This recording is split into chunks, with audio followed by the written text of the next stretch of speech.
And we're live by myself, but now we're not. Wait, no, I got it wrong. Now we're good. Hello, everyone. Welcome. It is Monday night. It is time for Revolutionary Change. I'm Jen Perelman. I'm Peter Hager, and I have made a very important decision. I am no longer going to attempt to fuck around with my camera from now on. Thank you. Oh my God. If I had the opposite of a rage-o-meter, I'd play it right now. It would be like, oh my God, miracles will never cease. I thought that I needed a better camera than the one that I'm using right now, which is a good Logitech camera, to be honest. For some reason, I kept thinking, well, maybe if I improve the camera quality, that will improve the viewership on the channel. But it turns out that that had nothing to do with it. And, you know, now, lo and behold, it just turns out that I actually had a pretty good camera to begin with, and I started messing with it for no apparent reason. So I decided to use it last night when I went on with Keaton and Russell on Due Dissonance, and I'm like, wait a minute, this camera's perfectly fine. I don't really need to adjust this. So I'm using the camera that I've always used, and you will no longer see me looking too shiny, too dark, all of that. This camera is really good, and that's the one I'm going to use. And is this the one you were already using? This is the one that I had been using for a long time, and I got greedy. I don't understand why you wanted to get a different one. No, when I put it back on last night, I'm like, wait a minute, this camera's actually really good. There's like I said that to you when you said something about the new camera. I said, why are you getting a new camera? You have a good camera. Well, lesson learned. Thankfully, I didn't spend too much on that other camera. And, you know, maybe there's somebody out there who could make better use of it than I can. But this is the one. I've come back to you. I thought the grass was greener on the other side, and I decided, no, actually, it's not. It's right where I need. Home was where the heart is. That's where I needed to be all along. Am I right? So that's it. Yeah, I have like a rogue hair. You mean like a hair that just droops down like in front of the face type thing? That I can't quite find, that was like stuck in a mascara situation. I'm good. So when I went on with Keaton and Russell last night, they said that they couldn't play one of our ads. And they said that the reason they couldn't is because all of our ads have explosions in them. And unfortunately, that's one of the things that ends up getting them demonetized. Now, I don't know what the trick is with our channel and what it is exactly that gets us on the list, so to speak. But the thing that I discussed with them that I'll discuss here that I think is so true, and it's kind of like the issue with, that happened the other day with friend of the show, Guy Christensen, is that if they just decide to kick us off and not let us do our show, that would cause them more damage than they would if they just basically stuck our channel in a corner and wouldn't let anybody find us. Yeah, we can say that we're shadow banned, and all anybody would say is that's terrible, that's terrible. But if they took us off, then a lot of people would be like, hey, why the hell did you take them off the air? They understand that their ability to... You're saying they understand the Streisand effect is what you're saying. I think some people do. I think others don't. But I would definitely say that the Zios that run Google, they are semi-aware of that fact. And when you do something like try to kick, in this case, Guy Christensen off, if you had just buried his channel, he would complain, but who would really do anything about it? In the case of removal, that changes everything. In our case, we are just a heavily shadow banned channel, no matter what we do. And it's just the realization when, we're trying to get content out there that I think is of value. I'm sure you would agree. It's hard out there for a pimp. We're not pimps. We're but that's the song, like just in general. Yeah. It's hard out there. It's just, Yeah, well, David Hunter brings up a very good point. That is the name of our channel, and we don't hide the fact that we do believe that we're living in a revolutionary moment. The only good thing is that revolutionary is easier to find than generational with a J. That's probably one thing that did make a difference to some degree. No, because it started before we changed. Yeah, well, listen, maybe we should figure out a way to get Julian Assange on the podcast and, just say, thank you. We're glad you're free. Now do what you can to help us behind the scenes, because, clearly we're itching for some type of a break here. You think that having Julian Assange would get us less shadow banned somehow? I don't know how relevant he is to the main story in terms of everything that's going on right now. No, he's been, speaking out and doing advocacy against war and against, Israel and how they're treating Palestinians. So, he's definitely been speaking No, that's true. And what I will also say is that, Jen and I had an interesting time trying to figure out what topics to cover tonight, but there's one topic we're going to cover later on in the evening. There were so many layers to the Mike Huckabee, Tucker Carlson interview. There was one that we totally forgot to talk about. And the reason we're going to talk about it is because the person in question actually ended up doing his own little video responding about how terrible a person Tucker Carlson is. Tucker asked Mike Huckabee about his embracing of Jonathan Pollard, the spy against the United States, who went to prison for 30 years and embraced him and defended it. And then on top of that, Pollard makes a video saying that Tucker should go fuck himself. So they really... But wait. But no, that's not the richest part of all of this to me. The richest part of all of this is that piece of shit Huckabee, that guy who is affiliating with known and convicted traitors, right? Yeah. Right. And he dares to go and question Anthony's credibility and talk shit about Anthony. I cannot tell you the level of rage. It's only because it's been a couple days. Like if I had been on Saturday night with you, I don't think I can contain myself.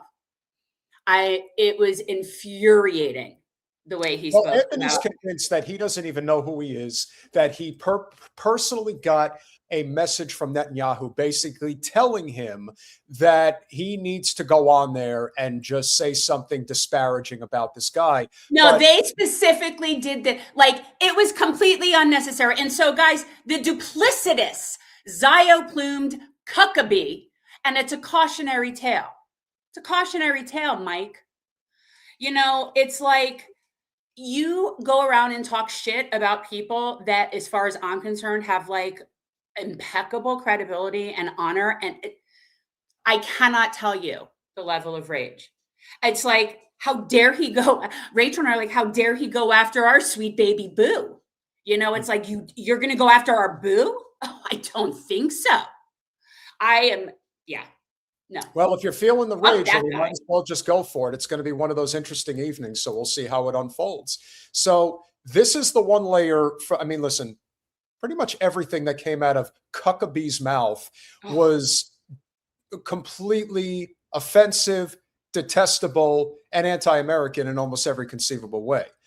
And there's a lot of different stories that you can cover. But if there's one layer to the story that we did not cover that I believe we should cover now, since obviously you're here and I feel that you would want to have a say in this, especially since it's the story about Jonathan Pollard, I would think that this would be a pretty significant way to go. So this is Tucker Carlson asking Mike Huckabee, why did you feel the need? It's one thing to be in love with Israel for a paycheck, among other things. It's another thing entirely to embrace traitors, like actual traitors, because that's what Jonathan Pollard is. But of course, Huckabee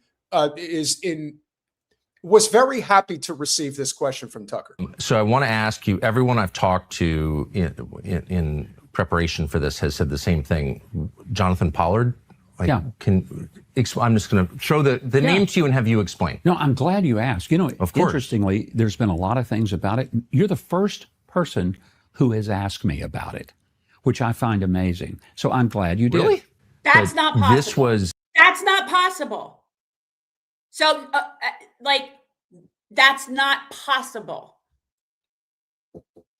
So then why? Because it was all over the news when he greeted him at the airport when he went back to, Zio hell. So perhaps it was all over the news and people were covering it and there were cameras there, but no one asked him about this before. Well, perhaps he was the first person that actually asked him a question that he couldn't avoid answering, because he's sitting there for the interview and he has to address it. There's no way he would be like, I don't want to talk about that. That's a stupid question. I can't do that. So he's going to answer it. And if you think his answers regarding Anthony were bad, this is even worse. The greatest traitor in modern American history who sold our battle plans against the Soviet Union, our main enemy in the Cold War, to the Israeli government, which according to our Reagan CIA director, Bill Casey, then gave them to the Soviet Union. So this was the most profound betrayal of the United States in my lifetime. Why advocate for that guy's release before he serves his full sentence? If that were the case in 2011, it would have been because I had a number of friends that suggested that he had more than served time, and he didn't want to live in the U.S. anymore. He wanted to live in Israel. I mean, he's going to end up having to step down after this, and it isn't necessarily himself. It isn't even this as much as it is like the rest of the Arab leaders that are even on our payroll leaders are like not having it with his comments, and especially what he said about just Israel being able to expand as far as it wants to. Sure, have the whole thing. Yeah. As Rachel would say, it went over like a fart in a spacesuit. Let's hear it one more time so you understand what he's really saying. Sentence. If that were the case in 2011, it would have been because I had a number of friends that suggested that he had more than served time, and he didn't want to live in the U.S. anymore. He wanted to.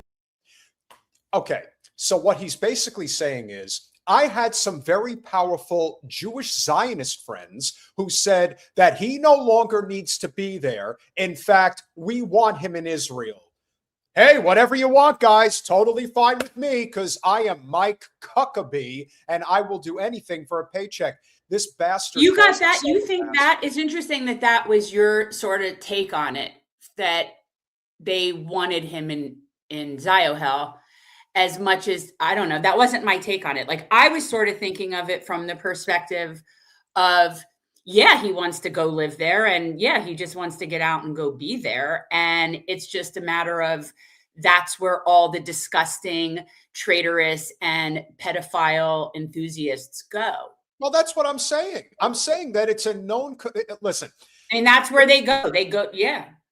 It is a known aspect of Israel that they welcome the worst of the very worst in the world, as long as they're Jewish. That's all that matters to them. Again, pedophiles, traitors, mass murderers. It doesn't matter. People that work in bioweapons labs in Las Vegas. Remember that one? It doesn't matter. Yeah. They have this. No, it's sexual assaulters too. Like, that's the thing. Yeah. It's not just pederasses. You know, it's a lot of different disgustingness that somehow, it's like gets with like. So that's why. But the fact that he's so flippant about it, the fact that he thinks that, oh, this is such a normal thing, a Jewish American spy for Israel decided he didn't want to stay in prison anymore. We wanted to get him out about, no. What was this? 15 years, halfway into his term? Yeah, we didn't really want him there. He didn't want to be there anymore. So we were going to do him a favor because, he's such a great guy. Live in Israel. Pollard is different. I think once you become U.S. ambassador, the representative of the president of the United States in the United States of America in a foreign country, and then you invite not only the most damaging betrayer in our lifetimes, but also a guy who continues to advocate for betrayal. So he gave an interview, as I know you know, in 2021 to Israeli media, in which he said, I would encourage Jewish Americans with security clearances to spy for Mossad against their own country, the United States, because, and I'm pretty much quoting him, all Jews should have dual loyalty. That's pretty bad. And it's anti-Semitic. It is Jew hating. That's Jew hating. That's creating so much, not just creating real Jew sentiment, but that in and of itself is an anti-Jew sentiment. Really? Oh yeah. Like, that's just it's so gross. I mean, that's not repentance. That's not someone who feels bad about what he did. That's someone who's encouraging American Jews to betray their country. That's pretty heavy, don't you think? Oh, I do. And I disagree with that wholeheartedly. I think, let's remember, it was President Trump who probably facilitated his departure. And I'm certainly supportive of President Trump. I think you are. And Pollard's not. He called him a madman after your meeting. That's why I say Pollard is not, for me, the real issue. It was the fact that he did something that was despicable. I'm not denying that. Do you see why the U.S. ambassador hosting a convicted betrayer of his own country who's encouraging Americans to continue to betray their country would seem shocking? Well, I would say that it wasn't that you make it sound like I'm hosting a meeting. I simply met with him. I meet with people all the time. Some can just walk in without a... No, they have to have an appointment. Of course they do. Oh, I mean, you got first as somebody who's done, and we both have done journalism respectively, you have to appreciate just how good Tucker is at his job. How he absolutely gets people to just hang themselves out to dry. It's just great. No, I mean, because because his approach, his method is jovial and very animated and seemingly confrontational, but yet being confrontational.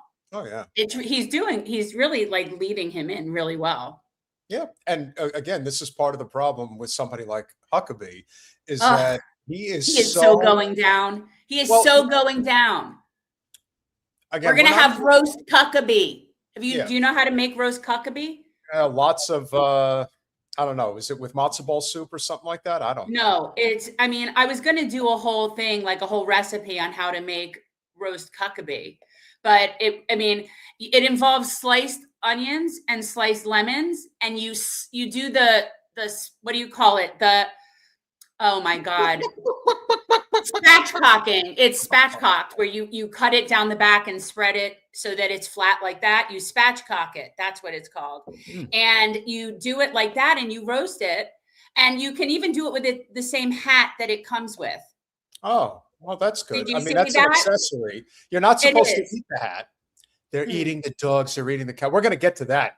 We're going to get to that story, but we'll finish this part out. So it is hosting him then, I think. Well, I don't know if it was hosting, but it was certainly, he was able to come to the U.S. Embassy to have a meeting at his request. I did. And frankly, I don't regret it. I met with a lot of people over the course of the time I've been here, and we'll meet with a lot more. Why did he meet with him? He still didn't answer that very important part of the question. Why did you meet with? First of all, he lied. He said that he didn't meet with him. He just, said hello to him on the tarmac. Kind of like that time. Wait, you're saying that a liar lied? Oh, okay. Yeah. Who was I'm forgetting the lady's name now. That guy, the audience, guys, if you will. Who was the person that Bill Clinton met with on the tarmac that wanted to make sure that Hillary was not prosecuted for her crimes with her private server? You remember who I'm talking about? I don't remember. A private meeting on the tarmac. It wasn't anything serious. It was just a casual. Right. It was just a greeting. And wait, here's the thing. Actually, as the ambassador to Zionists, it isn't strange to me that he would meet with any American that was living there or moving there, actually, right? Now, being there to welcome them in person is a bit above and beyond, right? Like welcoming said person when they get in is a little bit much for someone that you really don't support and know. But as far as meeting with them, yeah. I honestly, we're just not used to that because representatives in our vicinity don't generally take meetings with constituents, but that is in fact his job. So that's not the problem. To think that there would not be another layer to this story, there is one, and this is why we played it in the first place. Loretta Lynch, that's correct. Yeah, Loretta Lynch did a really great job. She really did. She made sure that history became Trump's history instead of Bernie's history, because there's no way Hillary was ever going to win. But that being said, Jonathan Pollard decided to make a video earlier today and posted it on Twitter in response to Tucker Carlson. Can go ahead, lie all he wants. And the man, believe me, is as dangerous as Father Coughlin and Charles Lindbergh during the 1930s and 40s. This man is an anti-Semite, and what he's trying to do is smear the American Jewish community collectively with the crime of one person, me. Now, if Tucker Carlson believes in collective punishment, then maybe he should be... Wait. In what? Did I miss it where he said how Tucker did that? What in the world is it that he's saying Tucker is attributing to all Jewish people him? Like, what? I don't understand what the hell he's talking about. Well, he's just Well, making maybe shit there's a up. part of that interview I didn't see. Is there a part of that interview where Tucker said that Jews are all sneaky as fuck because this guy is sneaky as fuck? I didn't catch that part of the interview. No, but all Zionists are sneaky as fuck. I definitely believe that. Well, yes, but that's not what he. So, and again, the anti. What's this guy's name again? Pollard. But what's his first name? Jonathan. Whatever. This is nobody believes what you're selling. Nobody believes what you're selling. And I would suggest he also does very much give off like a pederasty vibe to me. Ooh, Jewish Santa Claus. Come sit on my lap, children. Don't smear Santa Claus that way. That's not nice. Well, Santa Claus is not Jewish, but then again, Santa Claus isn't anything. That's what I just said. I said he's not real, but I thought you said you said he's not Jewish, and that's like the people that were pissed that they made the Little Mermaid black. Santa Claus. It's like he's not even real. Megan right, that's an entire segment on that issue. I'm like, oh my Lord, Jesus, Mary and Joseph, Black Jesus. Open about that, okay? But here's a guy who doesn't have any of the facts himself, relies upon individuals. I just have to say, and this is the same bullshit that we hear from the Zio Jews all the time, especially when it comes to Israel. You don't know what you're talking about. We have the truth, and you're just hearing a whole bunch of lies. You don't understand. Remember the basketball player I just told you about, who they're defending because he's from Israel, plays on the team? He did the same fucking thing. He's like, you people don't understand what it's like in Israel. You don't understand how persecuted we are. Like, they're all the same. They really are. Like, they're like part of like a death cult. It's sick and demented. And yet, why are we listening to Jonathan Pollard? I don't know. You're killing me with him sitting there this long. Who have no credibility at all. And then takes money from Qatar, has a home in Qatar, and is doing the bidding of the Muslim Brotherhood. Now, if he wants to deny that, then he should open up his records. And let's see if he's been taking any money from Qatar. My sources say he is, which makes him an agent of influence. Is Tucker Carlson registered as an agent of the Qatari government? Not that I'm aware. I'm sorry. I feel like I'm hallucinating. What? Are we watching a convicted traitor talk about Tucker Carlson, who, by the way, is an independent private citizen journalist who can have financial dealings with whoever the hell he wants to, whether in this country or another. And he's like, this would be like watching a convicted serial killer, right? Question like the methods of how somebody else is doing their serial killing, like very specifically. But just look at the message that he's putting out there. So Tucker Carlson is actually the criminal. A criminal of what? What did he do? He's a journalist. Mike Huckabee is the U.S. ambassador to Israel, you fucking dickhead. Oh, my Lord. This is incredible. I'm going to forever hate this fuck for making me defend Tucker Carlson. Sentenced and appropriately punished. When it comes to slander and libel, and people have asked me why I don't take him to court on those issues. It's pointless, because a serial liar, a deranged serial liar like Tucker Carlson, traitors calling him a liar, incredible or uncredible sources to back up what he's saying. Enough to confuse a jury, and I don't want to run the risk of losing a case to an enemy of my people like this. So the bottom line on this is, in conclusion, I was very disappointed by the Israeli government bending to President Trump's pressure to let him into the country. I was disappointed, I have to say, in Ambassador Huckabee's answers dealing with me. But I was not surprised at all by the lies and slander that Tucker Carlson delivered at me. My people have faced enemies like him down through history. Who the fuck are his people? Your people? You mean traitors? Is he talking about other traitors, his people, the traitors? Because that's the only people that I know that Tucker was talking about, was him as a traitor, which, as far as last I checked, he was convicted as such. Am I wrong? What am I missing? Why is he doing a video? Take him off. Make him go away, please. Listen, he's got a lot of balls. And the thing that was so telling is that he actually went after Huckabee in that little diatribe at the end, saying, and I don't particularly like the way Huckabee talked about me in that interview. This guy's got a set. It's, a lot of places would have hanged him. Yeah. Right. And yet he's getting to just be where he wants to be after That's off the wall to me. So, Well, the other thing that you have to remember, he doesn't regret anything that he did. In no, fact, he's still encouraging them to do it. yeah, he's probably proud of what he did. He thinks He what is. he did was it's kind of like, remember when Linda Tripp was recording Monica Lewinsky and they asked her about it and she said, it was my diplomatic duty to do that and I would do it again. Well, he believes the same thing. He absolutely believes that it was his diplomatic duty to spy on Americans for the Israelis to deal with the Russians. Like, this was, we must do away with these people. Oh my God! Don't bring him back. I don't need to see him again. We're not bringing him. He looks like he smells bad. Well, he looks unkempt, and that he smells bad. Well, that's what. Well, like I said, you even said that he gives off like keep your children safe when you're around. Vibes. That's why it's not nice to compare him with the Santa Claus. No, and I don't want to have to compare him with Santa Claus because he just happens to look like Santa Claus in that particular image, which is, again, unfortunate.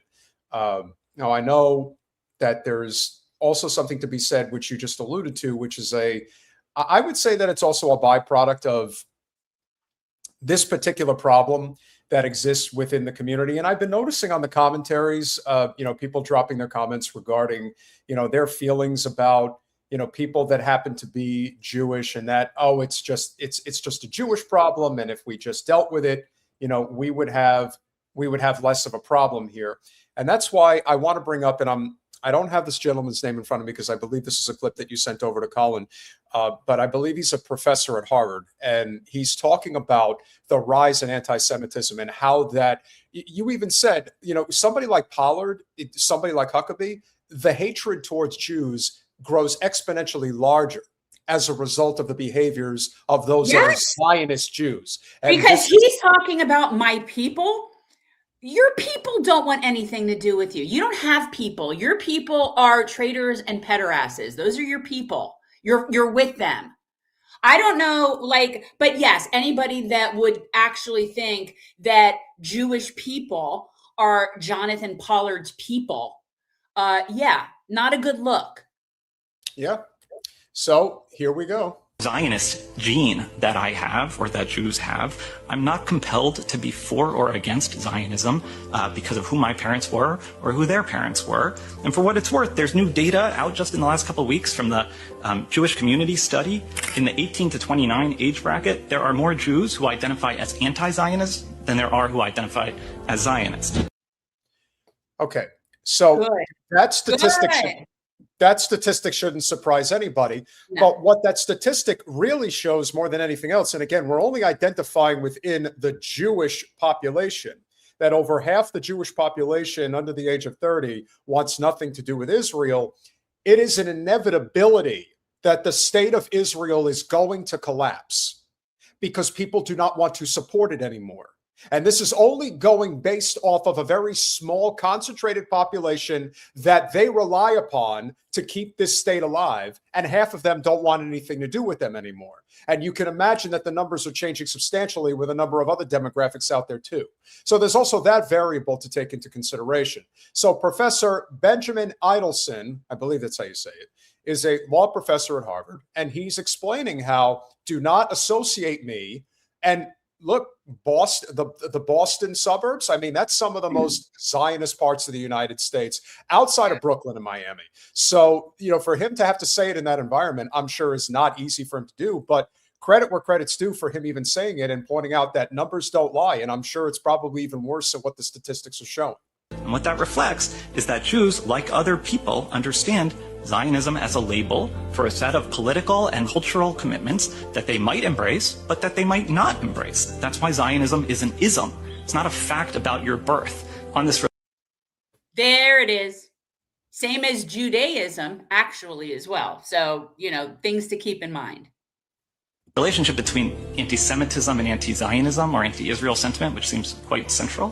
Why there should be a presumption that when somebody says something about Zionism, they're motivated actually by hatred towards Jews. And that's what the courts have rejected, including in the First Circuit case a couple months ago, rejecting the claim by Ms. Gamel's organization, where the court says, look, the fact that some people say anti-Zionist stuff out of anti-Semitic motives does not, as a matter of law, let you presume that everybody who says anti-Israel or anti-Zionist stuff is doing it because they hate.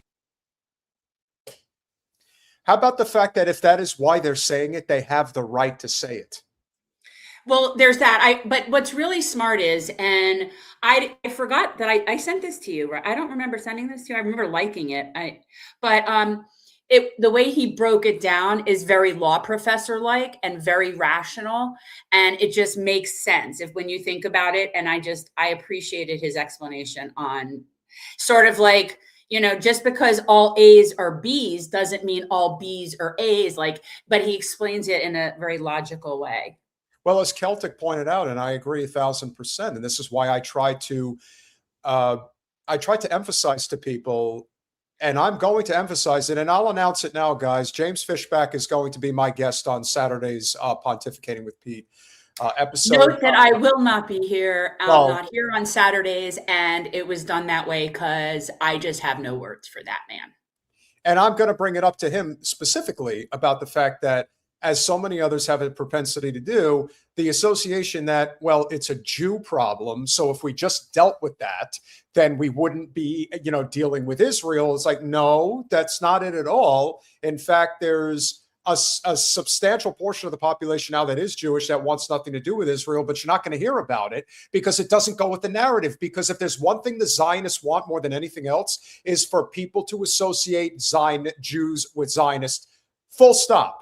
And by doing that, it allows them to maintain their power vacuum. The second you listen to somebody like Professor Idelson, who clearly is Jewish, is saying that Zionism and Judaism are not the same thing and they never will be, that's when you can break the cycle. That's what we're trying to do on our channel. Yes, he's very calm and rational.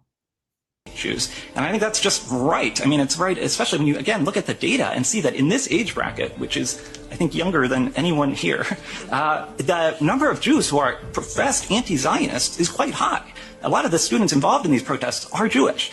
So the idea that we can conclusively presume if they're saying anti-Zionist stuff, it's because they hate Jews is just factually implausible. It's not how we would think about any other civil rights question. Exactly. I want to answer Tony D because he's wanting to know, why is James Fishback going to be on this show? Let me tell you, Tony D, he's not going to be on this show. He's going to be on Pontificating with Pete on Saturday night.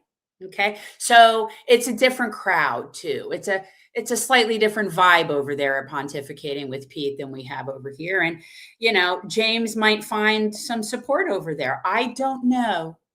I'll give you a good reason. I don't know. Because unlike Jen, I am a Florida resident, and the person who wins the GOP primary is going to be my next governor. I don't have a problem talking to him. I think it's necessary, and I'm not going to go easy on him. If he wants to have a conversation, potentially 1,000+ people might be in the live chat asking questions. Why would I? Now, I don't know if that's sarcastic. It might be that I don't like him, might be very sarcastic, and I'm just not reading it right. That's the problem with text, guys. I don't know if you're being sarcastic, but no, I'm not usually a fan of misogynists and hypocrites. It's just not my vibe. So, yeah.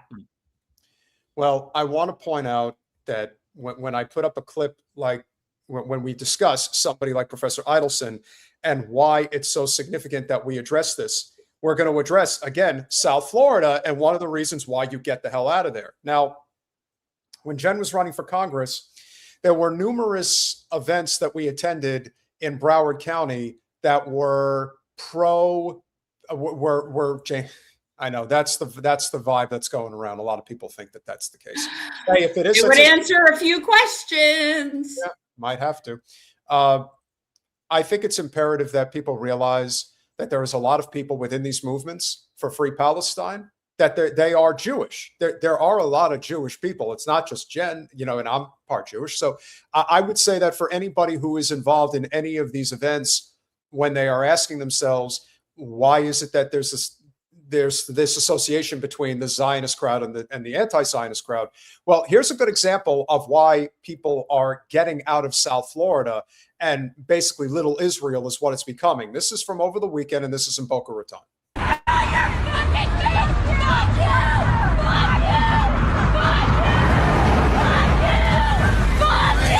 I'll tell you what. Those are Pollard's people. I think we found Pollard's people. Oh yeah, absolutely. Okay, Now, well, listen- I mean, he was looking for he was talking about his people, and I wasn't sure who his people. I think these are his people.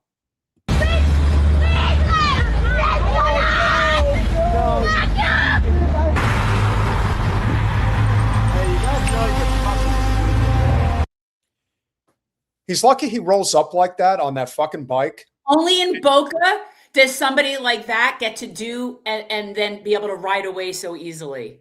Oh yeah, like what? Like He'd be clobbered anywhere else. And especially in a state like Florida, you roll up on somebody like that, like pulling something out of your pocket. You do understand this is a stand your ground state, and everybody has the right to protect themselves. They're so sure that nothing's ever going to happen to them. That's the problem. And we could get into Mouskowitz in a minute. You guys, you need a job. What about you? What about you showing up on your stupid little dirt bike? You guys need a job. I don't need a job. I live off my parents' money. I don't have to do anything.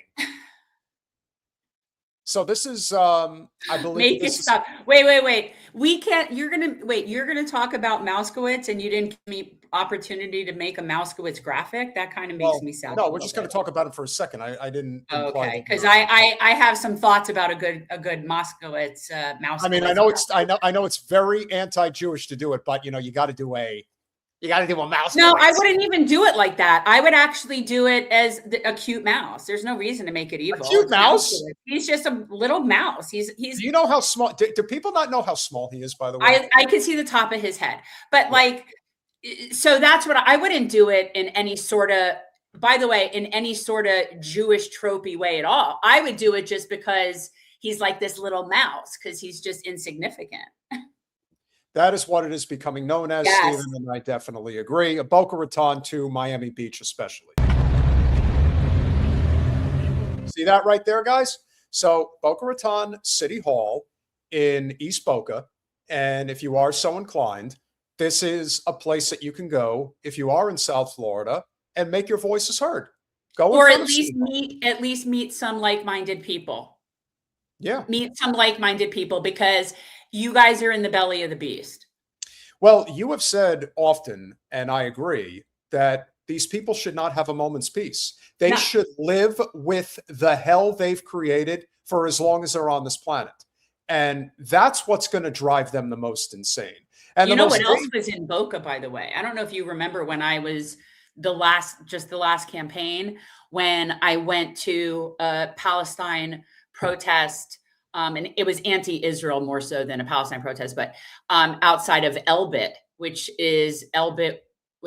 there was a location in Boca that my understanding is they have closed down, and I would not doubt that it wasn't because the protesting there constantly and backing up the entire street, but Elbit is Israel's largest, one of their largest weapons military contractor or companies. Well, Elbit Systems makes all their like intelligent, like their spyware techie stuff for their military stuff. You know, we've talked about this before, and we'll talk about it again. The impact of capitalism on being probably the primary driver as to why the state of Israel still stands. Because let's be honest. Thank you, Rocky. We really appreciate you being here, my friend. And that is an adorable little kittle that you have right there, I have to say.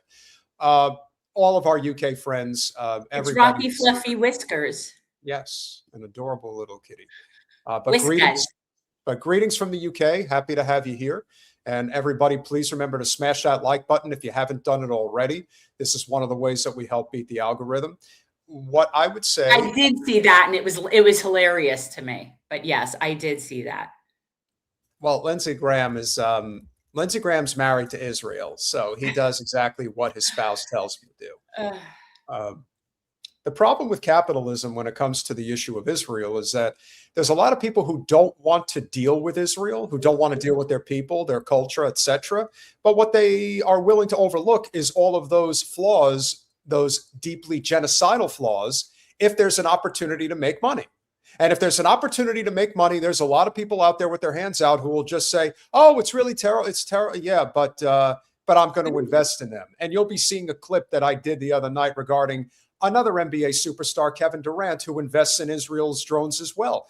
You have to remember, there are people here in this very country. Think about Josh Shapiro, governor of Pennsylvania, and his level of interest in making sure that the state of Israel thrives. James Tallarico has been pointed out by friend of the show, Blakely. He's a Zionist. Or if he's not a Zionist, he's Minnesota's in the house. Minnesota. Minnesota's here, and we're always appreciative to have those people here. Did you hear Jesse Ventura came out today and said that if you want to support the war in Iran, you should be signing up your own children to be conscripted into military service? Timmy D's, are Israelis still burning down forests in Patagonia? Probably, you betcha. But I also think that they're setting stuff on I heard something, tell me if I'm imagining this, that they were doing that was going on in Australia too. That they were setting fires in Australia in a similar manner too. Which wouldn't surprise me, because there's definitely there's a Zio link there that is also like unholy and gross. Well, I bring this up because if you think that we're attached to Israel for a reason. We're attached to them because I do believe that the Hannibal Directive is real. I believe that I'm thinking of the Samson option is real, and that when you make little vile threats like this is one of the primary reasons I believe Charlie Kirk was assassinated. Whether he was assassinated or not is still a debate that some people like to have, but let's just assume that he was. The whole issue of getting in the way of what has always been this unholy fake nation's purpose was to create the Greater Israel Project and at the same time take down Persia, the Iranian regime, if you will. And so this was a message that Netanyahu put out on Friday. I want you to listen carefully to what he says. Flipping now ballistic missiles that are intercontinental ballistic missiles for 8,000 kilometer range. What does that mean? They add another 3,000 kilometers, and they've got under their atomic guns, the New York City in target, Washington, Boston, Miami. Where your son lives?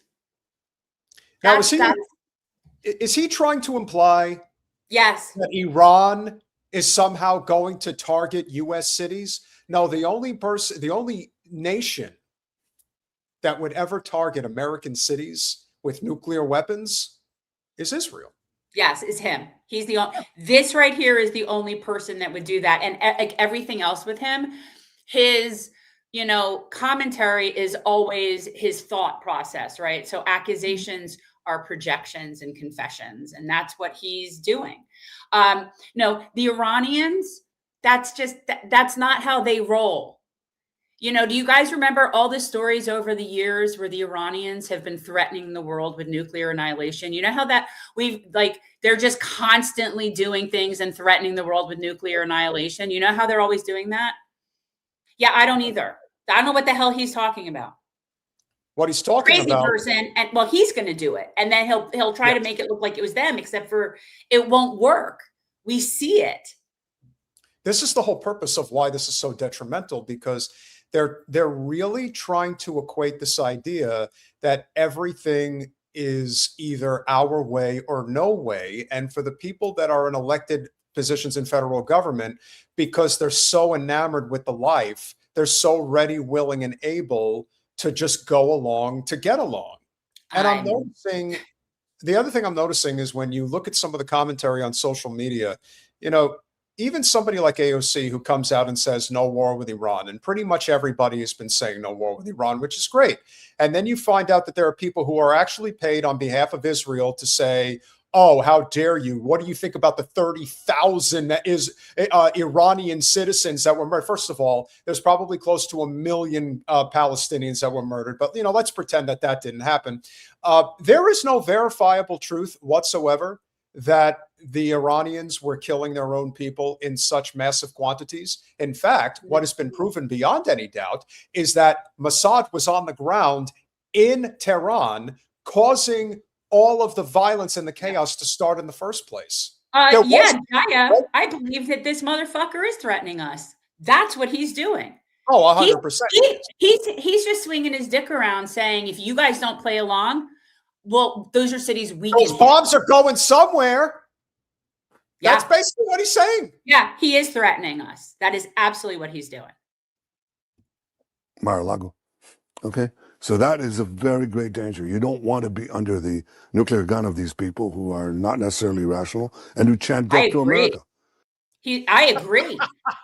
It's like, honestly, everything he says is completely true about Ziohel. Yeah. No, I mean, listen, he's been right, make it stop, make it stop. He's so gross. He's been feeling his oats for way too long. And I bring this up because we, once again, are trying to do everything in our capacity to try to make a change here. And that's what I discussed last night with Keaton and Russell. We don't have the bandwidth necessarily at this moment to do some of the things that we would like to do. However, we do have a PAC, and our PAC is designed to try to fight back against this. We're trying, and it's hard, guys. I'm going to be honest. We're struggling. And the reason we're struggling is that in order to run a PAC, it costs money. So when we're dealing with only small dollar donations, it can keep itself going, but we're not really able to really do any big projects because the money is, and I don't want it to go anywhere administrative. Peter and I aren't getting paid, but in order for the ads to get, right, not at all. The administrative costs are literally running the ads and getting the ads done and all that stuff. And so basically the way it is right now is it's sort of paying for itself, but we haven't been able to do anything. And it's a struggle. And what we really need are we need some like angel benefactor type donor sponsors. Small dollar donations are really nice and it's great. But at the end of the day, if we can't get some significantly larger benefactors, it's not going to work, because I'm not happy just doing this just for that without being able to really do something. Yeah. And there's so many guys that just, their whole purpose is just to make money. Our purpose is to make a difference. And so here's an example of an ad that we've been putting out there on social media. Into Israel, where ICE agents and DEA agents trade with the Israelis, and they bring those tactics back here.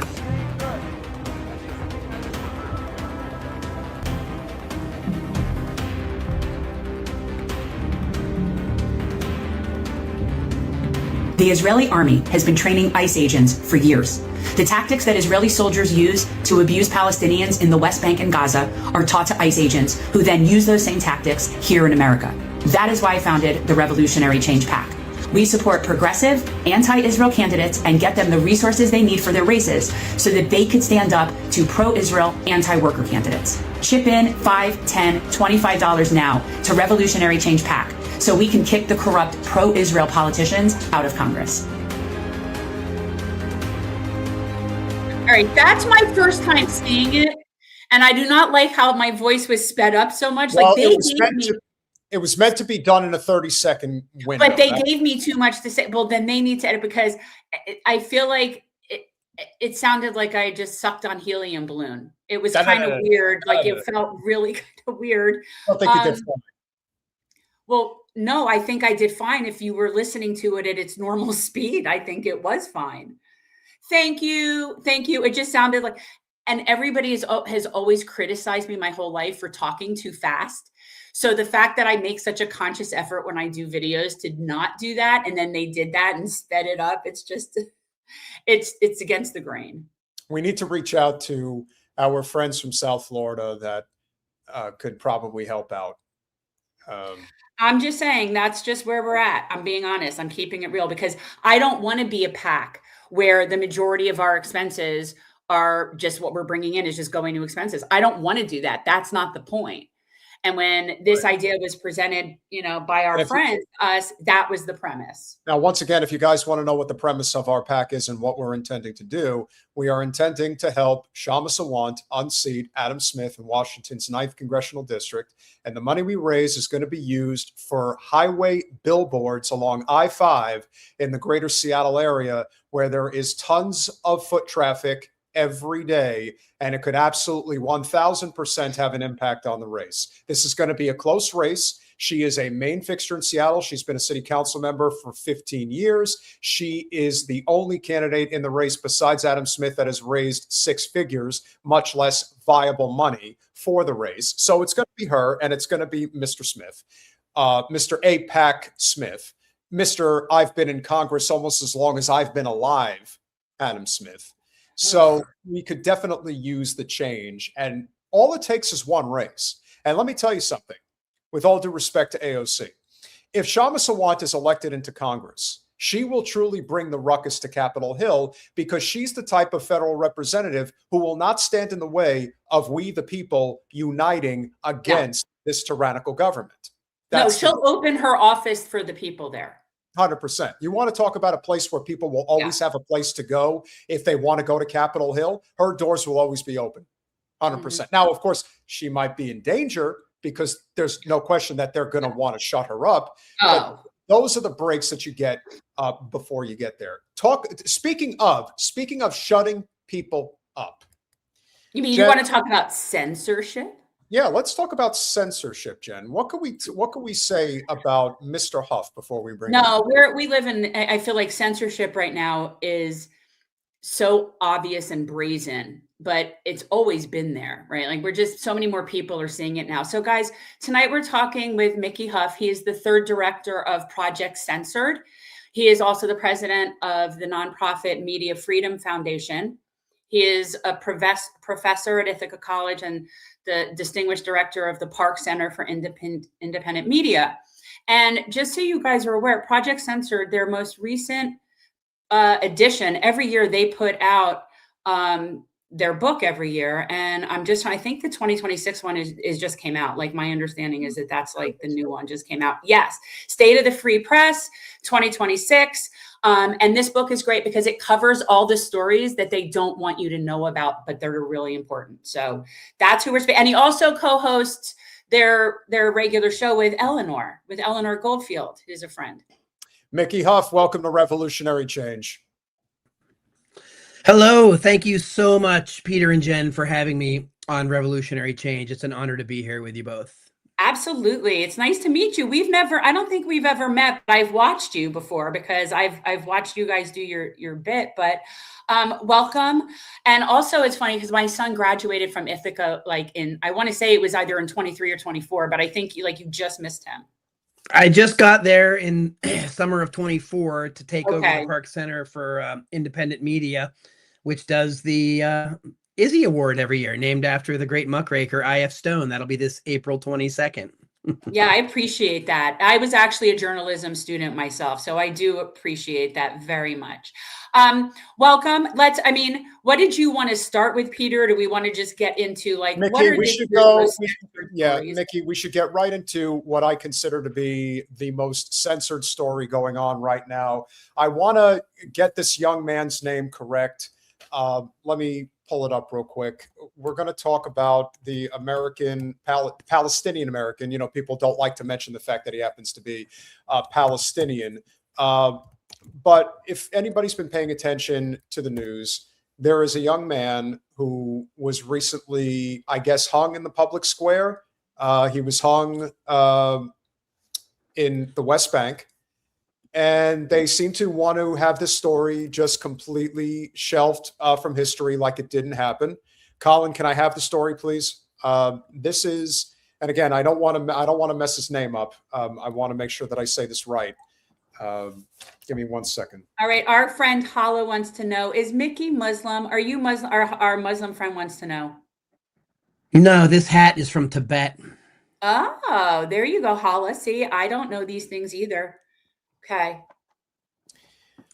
So I spoke. So this is one person. This is an article we're going to read from Jasper Nathaniel, who I believe is based in the West Bank. Spoke with 8 witnesses to the lynching of an American teenager by settlers in the West Bank, reconstructing the killing and situating it within the system that made it possible. Link in the next tweet. An American lynched in the West Bank. A reconstruction of the killing of 19-year-old Nasrallah Abu Saim based on eyewitness testimony, and that is from this weekend, or from last week, that was posted this weekend. On Wednesday, in the small Palestinian shepherding village of Mukamas, did I say that right? A masked Jewish settler armed with an M16, shot and killed a 19-year-old Philadelphia native named Nasrallah Abu Saim. It's highly likely that the gun was supplied by the U.S. At least 4 other local Palestinians were wounded by settler gunfire during the invasion of the village, including another young man whose foot may be amputated. Some were shot while carrying the wounded to safety. Many others were severely beaten with metal rods. Israeli soldiers who accompanied the settlers into the village, responded to the shooting rampage by firing stun grenades and tear gas into the residential area. Yeah, because why quiet the situation? Let's make it worse. Burning an elderly man. When it was over, settlers walked off with more than 300 of the village's sheep and goats under the military's watch. It was the first full day of Ramadan. We'll get into that aspect of it as well in a second. All right, let me just ask a question. So, Mickey, are you familiar with this story? I'm just vaguely familiar with it. It was on Democracy Now, so I've been keeping up with some of it, but I haven't seen much more than that on this story. Although it's unfortunately a story that you could tell a version of nearly every day coming out. I mean, with human life being recklessly lost. It reminds me too of the Palestinian American. There's that phrase again. Journalist Shireen Akleh, who was killed before the October 7, 2023 incident, when the media suddenly discovered that there was something happening in the Middle East and in Gaza, even though it goes back 75 plus years. So that's a big part of the problem with the way corporate media cover and frame things here, is that they usually won't bother to talk about these stories. And when they do, they frame them in such a way that it does horrendous injustice to the victims of this kind of settler colonial violence. As somebody who went to J school, I do often point out how important media literacy is. So I will often, in the middle of something, stop it and say, you see how they said that like that instead of like this? Or do you see how they, and just, it's very hard because it happened over time that it's gone from to where it is now. So it's like, you don't notice the water's boiling when you're in it kind of feeling. And so I think just people really need to have more media literacy. We are big proponents of critical media literacy. We've actually written several specific books and textbooks, including for young people. The Media and Me is one of those. It's a K-12 book teaching critical media literacy to young people. Also, Let's Agree to Disagree, a college-type textbook that really encourages people about the power of constructive communication, logical, rational thinking, adherence to facts. Also, it really helps people steer clear of committing fallacies, logical fallacies, particularly informal logical fallacies, and also being aware of cognitive biases. And this stuff isn't rocket science. We just tend not to teach it in our schools anymore. Not that there was some golden era per se, but if you go back to people like John Dewey, I mean, they were advocating for this kind of pedagogy going back in nearly 100 years. So it's not like we don't know how to teach people to think critically. It's just easier for those people in power in the oligarchic class to keep people more in the dark, fighting over scraps and focusing on team red, team blue divisiveness rather than actually report in the public interest. And that's one of the major problems that we've seen in the corporate media for decades. Project Censored turns 50 years old this year. So the project itself is hardly new in recognizing these trends in the kind of censorship, and particularly corporate censorship by proxy, not just old-fashioned government censorship. That is still alive and well. Yeah, but it's the same difference. If they're in with the oligarchs or anything else, it doesn't matter. It's just censorship. Yeah. Censorship is unfortunately with us in many guises. The strangest Orwellian form is when it comes and happens when we're actually suppressing truth in the name of supposedly fighting fake news. The first, second Trump administrations have kind of made cottage industry out of weaponizing that phrase. And they've used it cleverly against the establishment media, which unfortunately took the bait and got in the middle of the three-ring circus to further debase themselves rather than staying outside and trying to cover things that are happening. And, the result of that has been a cratering of public trust in the Fourth Estate. And we've criticized corporate media for 50 years, but not all critics of the press are equal. Some criticize the press for ethical reasons, looking to the Society of Professional Journalists Code of Ethics, and look to lionize the independent kind of reporting that speaks truth as power, right? And what we see in the corporate media is a lot of toady behavior, a lot of pandering. Certainly with the rise of the second Trump administration, the millionaires row, billionaires row, really, where the big tech sector and media moguls all lined up. 7 of the richest people in the world are all media owners, from big tech to legacy media. So, like you had mentioned earlier, what I caught wind of a little bit. Censorship is pretty brazen these days. To not notice it makes one in a special category. But it's important to recognize the type and kinds of censorship that are happening, and particularly the type of stories that tend to be censored, like the story that you and Jen, you and Peter just brought forward moments ago. Yeah. We'll continue. That's why we do this. It riffs on the worthy and unworthy victims that comes out of Ed Herman and Noam Chomsky's propaganda model about who's worthy of coverage and what fits into that frame. And then, of course, the bigger question of what's left out of that Overton window that just many people in the United States never get to see. Yeah. Yep. We'll continue. 2 days after the attack, I spoke with 8 young men who had been there, several of them injured, some of those who carried Nasrallah to a car and drove him towards the hospital. Teenagers and men in their early 20s. At least one of them had braces. Nasrallah had them too. Not hardened fighters, students, farmers, and shepherds. They look exhausted. A few had fresh wounds on their faces. They startled at sudden noises, repeatedly springing up to peer out the window. I am protecting their identities. Retaliation in cases like these is common. In all likelihood, no one will be held accountable for this killing, but it is important to bear witness and to leave a record of what happened. What follows is a reconstruction based on the account of those 8 witnesses. To be clear, I did not obtain the settlers' version of events, though if I had their contact info, I certainly would have tried. The IDF did not respond to my request for comment. The testimony presented here is consistent with reporting in major Israeli and Palestinian outlets, available video evidence, and the patterns of state and settler violence that shape daily life in the West Bank. And in my own experience, there over the past several years, before turning to their account, I want to situate what happened within the broader system that produced it. Late last year, I wrote 2 pieces unpacking Israelis' machinery of annexation in its current form, based in part on the op-ed from a settler leader, an unusually candid testimony from within the Israeli military. The picture that emerged was of a system in which settler leaders and military officers work in close collaboration to map target areas for land seizure and establish illegal outposts under army protection, from which settlers launch pogroms, there's a word, on vulnerable Palestinian communities, often with military escorts, in an effort to terrorize them into leaving. Sometimes the pressure alone is enough. Over 80 rural Palestinian communities have been abandoned since October 7th. Other times, the military declares a closed. Colin? This is really long kind of op-ed kind of piece that I don't think is kind of getting. Let's see how much longer it is. Let's see how much longer it is. It's really going all over, but getting to the point of the story. Colin, scroll. I need to know how long it is. Okay, it's a long story. So, yes, it's a whole op-ed. I don't know why we're doing an op-ed. I think we should just be talking about the story and not this person's opinion. No, but I think you get the crux of what's going on here, and this has been a common practice that has been going on for a very long time.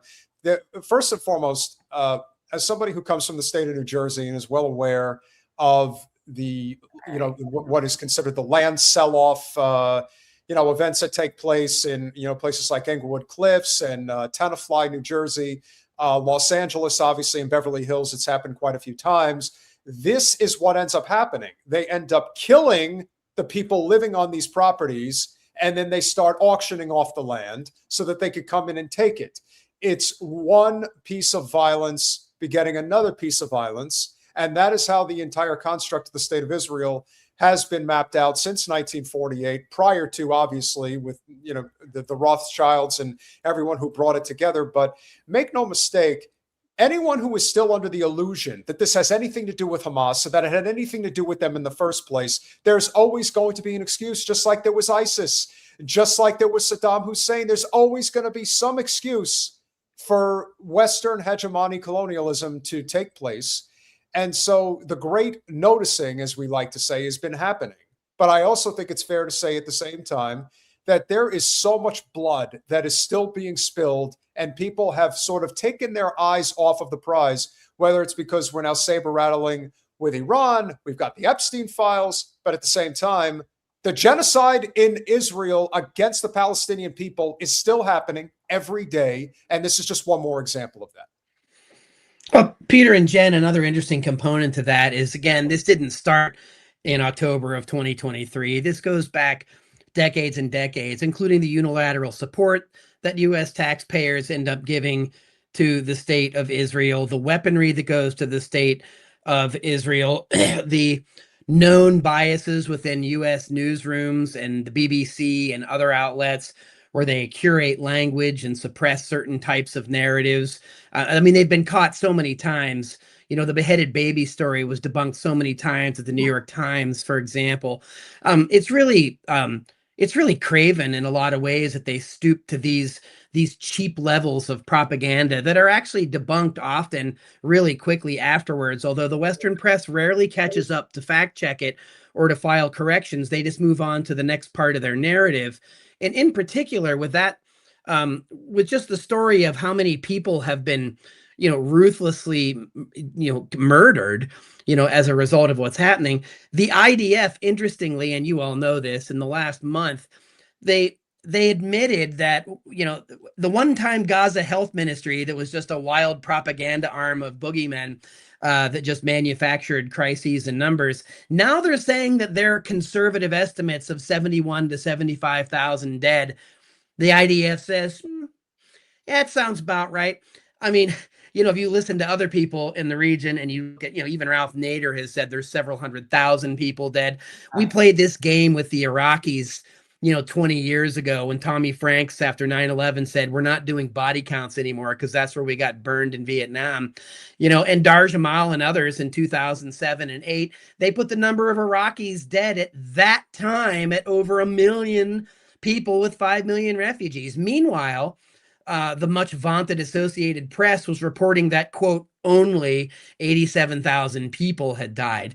And so, yeah, I mean, I know the numbers in Gaza are ruthless and brutally over whatever they're saying, but that's why they won't let people in to count it. That's why they're using strange new experimental weapons that seemingly disintegrate whole air parts of areas and physical buildings, and obviously remains some of Mickey, the absolutely horrific things we were hearing. Mickey, may I ask you a quick question? Please. The one publication that's out there that has acknowledged the true mass death of what has gone on in Gaza is the Lancet. And my understanding is that the Lancet is one of the most reputable outlets in the world. So my medical question journals to you is, why is everybody else ignoring it? Well, we could spend the rest of the time answering that question. I mean, how many things do you want to line up? AIPAC, how many people that are controlled in the Congress? And I mean, how far do we want to go down the rabbit hole, right? Yeah. I mean, but again, I think to your point, and you've got umpteen, more than half a dozen international agencies. You've got Israeli Holocaust historians weighing in on this, saying, I know it when I see it. Like they're actually saying it themselves inside of Israel, which is not terribly popular to do, of course. I mean, again, this is what we do in the United States too. We did this to the indigenous populations. We wiped out 98% of them from the colonial period through the Battle of Wounded Knee. And, Adolf Hitler was paying attention, wrote about it in Mein Kampf, bummed some eugenics bogus science from Stanford, and his propaganda minister borrowed all of his material from Sigmund Freud's nephew, Eddie Bernays. And they were kind of off to the races. They took some of the worst parts of U.S. history and that settler colonial component and Manifest Destiny and accepted the genocidal exceptionism that fueled that treatment of indigenous people, and they took it on the road. I mean, if you take a look at what the United States has done over the 20th century, they've just externalized the kind of behavior that was commonplace here with treaties violated, wanton killings, selling of indigenous lands. I mean, that's a pattern, right? And I mean, again, I'm an historian by day. and the amount of history that doesn't get taught or that people are unaware of is just absolutely riveting. We literally fill books with it. If only people would read them. There are now states in the US that are banning people from teaching any of these things. And it's not just Florida or Texas, it's Oklahoma, even in California, where I lived for 25 years. Gavin Newsom passed a bill that has basically an ADL approved kind of curriculum to teach about what's happening in Israel, Palestine. I mean, it's across the spectrum. And also the Democrats suppressed their own autopsy of how they blew the last election. And a major component of it, again, as you know, was the fact that Harris refused to talk about what was happening in Gaza, alienated people in swing states that said on the record that was the reason they weren't going to vote for her. I'm not pretending Trump is better. I'm not opening up that can of worms.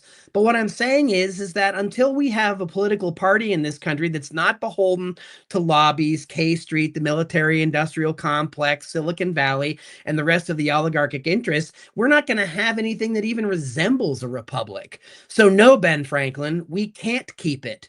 We haven't had great stewardship of maintaining. And again, I'm not rose-colored glassing this. I know that there have never been the golden eras, but we've really taken a turn in the last, generation or two to where we've purposely unbuilt, deconstructed through controlled demolition inside government, used hostile people to deconstruct and destroy the regulatory forms of government that tried to keep any kind of semblance of balance or order or fairness. And these people have destroyed it. I find it highly ironic that we now see right-wing people talking about the fairness doctrine from 1987 when they're the ones that killed it in the first place so they could have the rise of Rush Limbaugh and Fox News. So, I mean, unfortunately, we've been reaping what we've sown. And to paraphrase Lao Tzu, if we're not careful, we'll end up where we're heading. We've had plenty of signposts and warnings along the way. And I often just ask, well, are we there yet? I mean, this makes Nixon and Reagan look silly by comparison in many ways. The one thing that I think, as from a journalism perspective, that does seem very brazenly different to me than, let's say, yesteryear. This is where I'm showing my age as well. So it's that it isn't that these people didn't make mistakes back in the day, right? But you would see corrections and retractions, and you would see an acknowledgement when information came to light. Whereas now we're purposefully seeing talking heads put in a place that are not even journalists pretending. So we don't even have, that's the biggest problem, is that we have people cosplaying as journalists that are really just state stenographers. And so there's nothing for them to retract because they're just doing what they're told. They're just reading their instructions. Well, they move on to the next independent thinking. Yeah. They just move on to the next prevarication. They move on to the next thing. They move on to the next distraction. One of the books Nolan Higdon and I did, the media scholar Nolan Higdon, is called United States of Distraction, right? It's media manipulation in post-truth America and what we can do about it. That came out in 2019. And, since then, we really have been focusing a lot on some of the solutions journalism, media democracy in action, critical media literacy education, buttressing and amplifying the voices of the independent press that still do function and operate in the public interest. They're there. They just are drowned out in the din, in the noise of the corporate media distraction machine that now, of course, has all the force of government behind it. Right, the government does like to pretend that the media is against them and they have enemies in the media, and I mean it's laughable. The networks, you see what's happened with Bari Weiss, with CBS. You see what's happening, the attacks against the corporate media, CBS, ABC, and if they can't control them that way, Brendan Carr will try to get them another way. By denying their mergers and not allowing them to become even bigger, behemoth propaganda organs of the 0.001%. And again, that's why we focus a lot on the importance of independent media, both at Project Censored, where we honor the top underreported stories each year, and also, of course, at the Park Center for Independent Media with the Izzy Stone Awards, by looking at people that are doing incredible work because they're there. They're out there. And it isn't that the New York Times never reports anything good. It's that they balance it out with complete propaganda or disinformation, right? And Jen, when you were saying back in the day when there were misinformed reports happening, there was still some obligation to correct the record among many of these outlets. But those are bygone days. Take a look at the great Cy Hirsch, who helped break the My Lai massacre story, a horrendous story that was happening mostly any day, in Vietnam at the time. What's curious about that period is the Supreme Court sided, they sided with people like Dan Ellsberg in the Pentagon Papers, and they sided with the New York Times. And the New York Times let Cy Hirsch write these stories. Right. It was only when he started going after the corporate corruption that some of the people at the Times and others were involved, that they were like, hey, that's a step too far. And of course, what led to the Church Committee hearings in the mid-70s. I'm mentioning this stuff because Project Censored was born out of the ashes of that period in 1976. And the founder of Project Censored, Carl Jensen, that's what he was looking at. And he had people like Walter Cronkite at CBS in his court. Cronkite was an early supporter of the project because he knew it was a constructive, critical outlet that would help keep the major media outlets on their toes. Izzy Stone was a fan of the early Project Censored, for example. Ralph Nader, who's still with us, was a big fan of Project Censored. Take a look at the kind of people those were and the kind of justice they sought: consumer justice, foreign policy justice, justice for immigrants, justice for people who were victims that had no power, right? And again, it seems like now we want to make victims out of billionaires. Jeff Bezos bemoaned that the billionaires don't have enough friendly press, so he had to buy one so that they would get the appropriate accolades they deserve while they're burning the planet and wantonly killing, and they own more than half the global wealth. So we're hopeful that people will see that the billionaire press doesn't have the public interest at heart. We're hopeful that people can see through some of the brazen, more obvious forms of censorship that are happening and actually do something about it. But electoral politics is not always the best place where that happens. And I'm not saying we forego it and give it up and allow the corporate lobbyists to continue the plunder. But I think the things that we can do in our local communities to help fight back against news deserts, to help local schools teach civic, historical, and media literacy, help support local media outlets. These are things we can do that go a long way, that do make a difference. We didn't get into the current hellscape we're in overnight, and we're not going to get out of it overnight. And that's what we need to remember. I know things feel very dire for many right now, but that's why we hold these up as stories that really can make a difference, and organizations that do make a difference every day. We highlight groups in the Media Democracy in Action chapter every year that are doing these things. This year, Jody Rave's Spotted Bear with Indigenous News, Joe Loria of the Great Consortium News, going back to the great Bob Perry and Iran-Contra, Ryan Grimm at Drop Site News. I mean, there's organizations and people really doing amazing work, and we need to help promote it. Programs like yours do exactly this, promoting media literacy by example. And there's plenty of things for us to be down about, plenty of things for us to stick our heads in the sand over, but I don't see that as the antidote, and I don't see that as the way forward. And I've been privileged enough to be in higher education for 25 years, and the young people of today really give me a lot of hope. They really do want to know and understand things that are happening, and they really look to older generations for a little bit of guidance, not to tell them what to do, but to join them and to listen to the things that they're dealing with. And instead, what we're seeing among, the older generations of leaders is turn their backs on young people, right?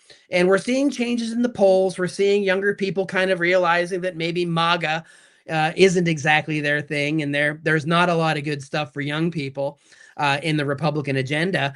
But it was also young people that realized that the Democrats were too centrist and too mealy-mouthed and weren't speaking enough truths about things that young people care about. So it's a ripe time for change, both within the Democratic Party and outside of the party and into the streets.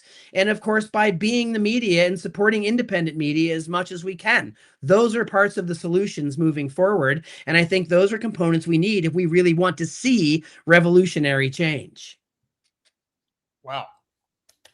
Dig. And I will close the clip on that segment with that statement.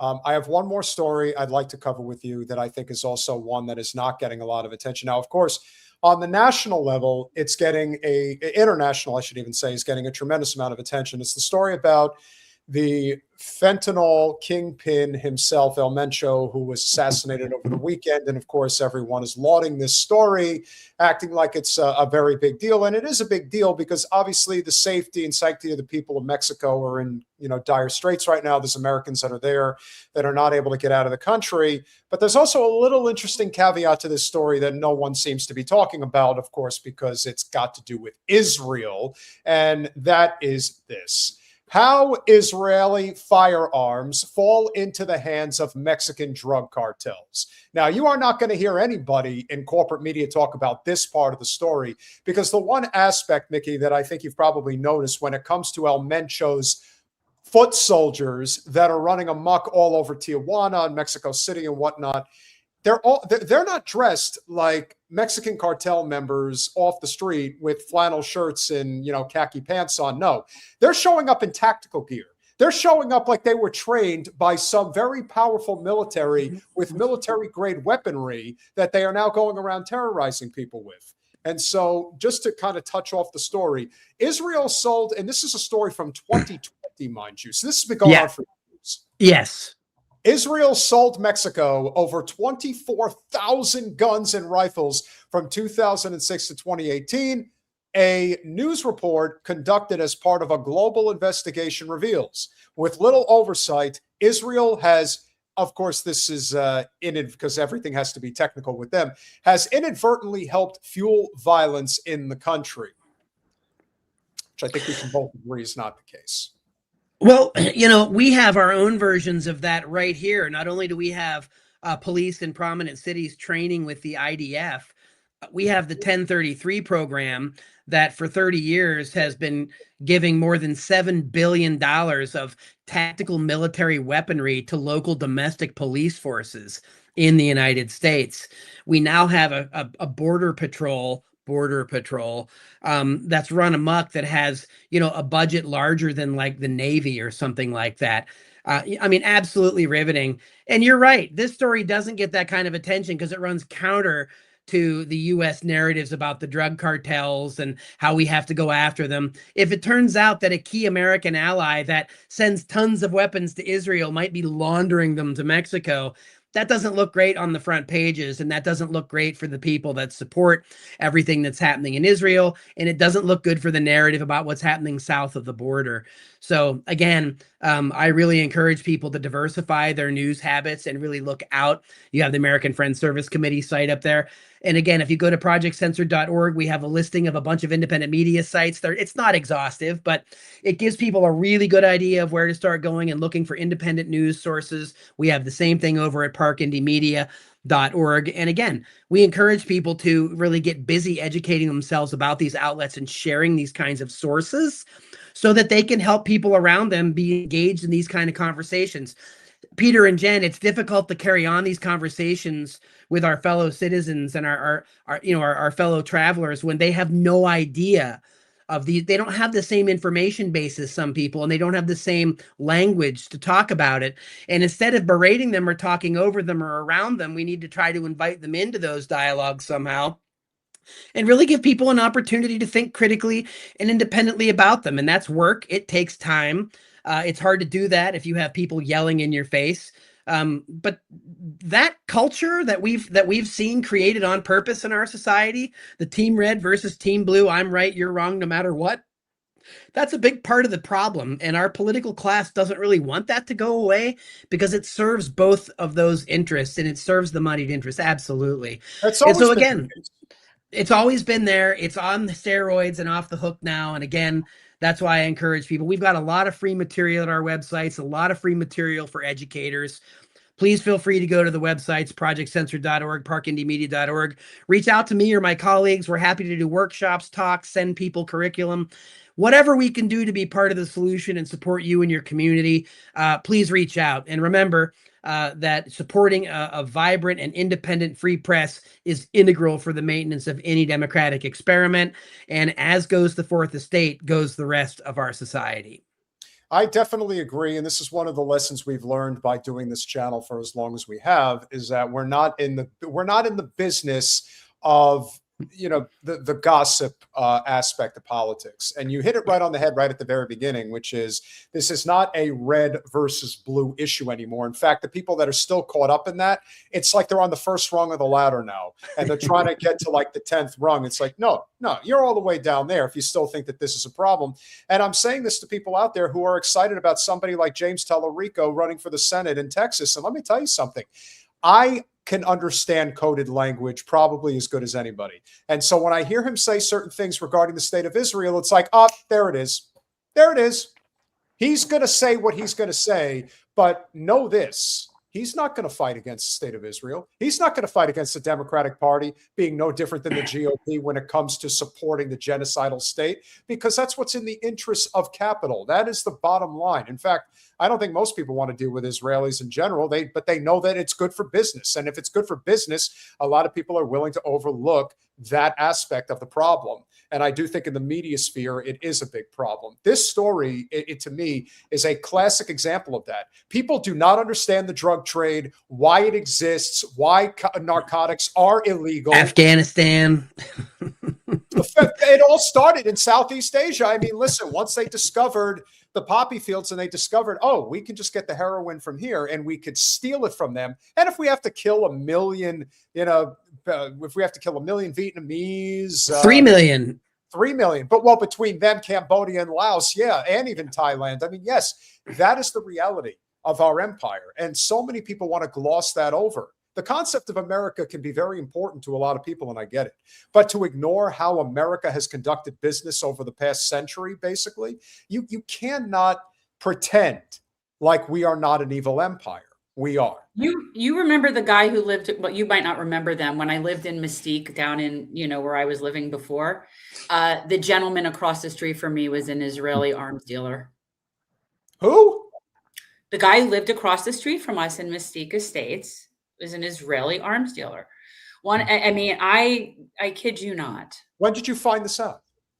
I knew while we lived there. Graham used to hang out with their annoying kid. Was he the one that lived across the street in like that light blue house? Is that the one? No, the one with the really annoying kid whose head kind of looked like a football shape. Oh, that's unfortunate. It's always like a Hey Arnold type situation. Well, yeah, but no, yeah, I've always, yeah.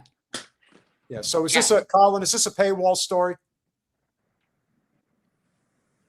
There's nothing else? I'm guessing so. If you saw more, this is all I see. Yeah. Okay. So yeah, they probably have it on it. Well, what a surprise. But yeah, therein again lies what I feel has always been the big issue here. People don't want to actually dig into the fact that we allow, it's kind of like with the immigration issue. Do people not realize that the biggest reason why you have people coming into this country that you could say are illegal, whatever you want to call them, at the end of the day, they're just pawns in a greater scheme of a plan, which is we don't want you to have a living wage. This is all about shareholders. It is not about the people. And we are going to continue to facilitate this type of operation because you people still are too dumb to see the writing that's on the wall in front of you. And this is why we do it. And to me, the drug trade is the exact same thing. At the end of the day, we're not allowed to smoke cannabis at a federal level. That's still considered, type 3?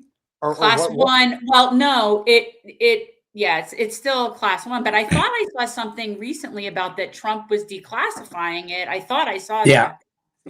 That was what was supposedly happening, but Yeah, but nothing's going to happen. That's the thing. It's like if people had understood that of all the major conglomerates in the United States that stood in the way of cannabis being legalized is alcohol.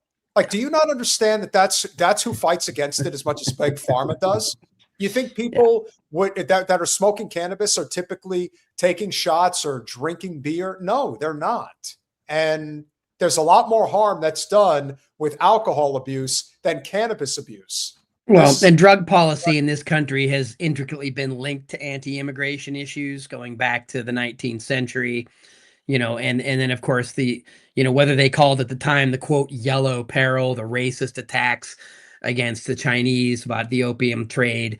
In the 30s, it was all reefer madness and marijuana against the Mexican immigrants. And again, this is an old story. Nixon getting caught on tape with Haldeman saying that they were going to criminalize all this business so that they could throw black people in jail. Again, this is all, it's all they documented. Wanted to go after the blacks and the hippies. Yeah, it's all documented, but they used to try to maybe, I don't know. If you go back and look at the propaganda in the 30s and the 1890s, it wasn't very subtle. But the stuff Nixon was doing is he wasn't saying the quiet part out loud. That was Reagan with mandatory minimum sentencing, the rise of the private prison industry, and the Just Say No campaign.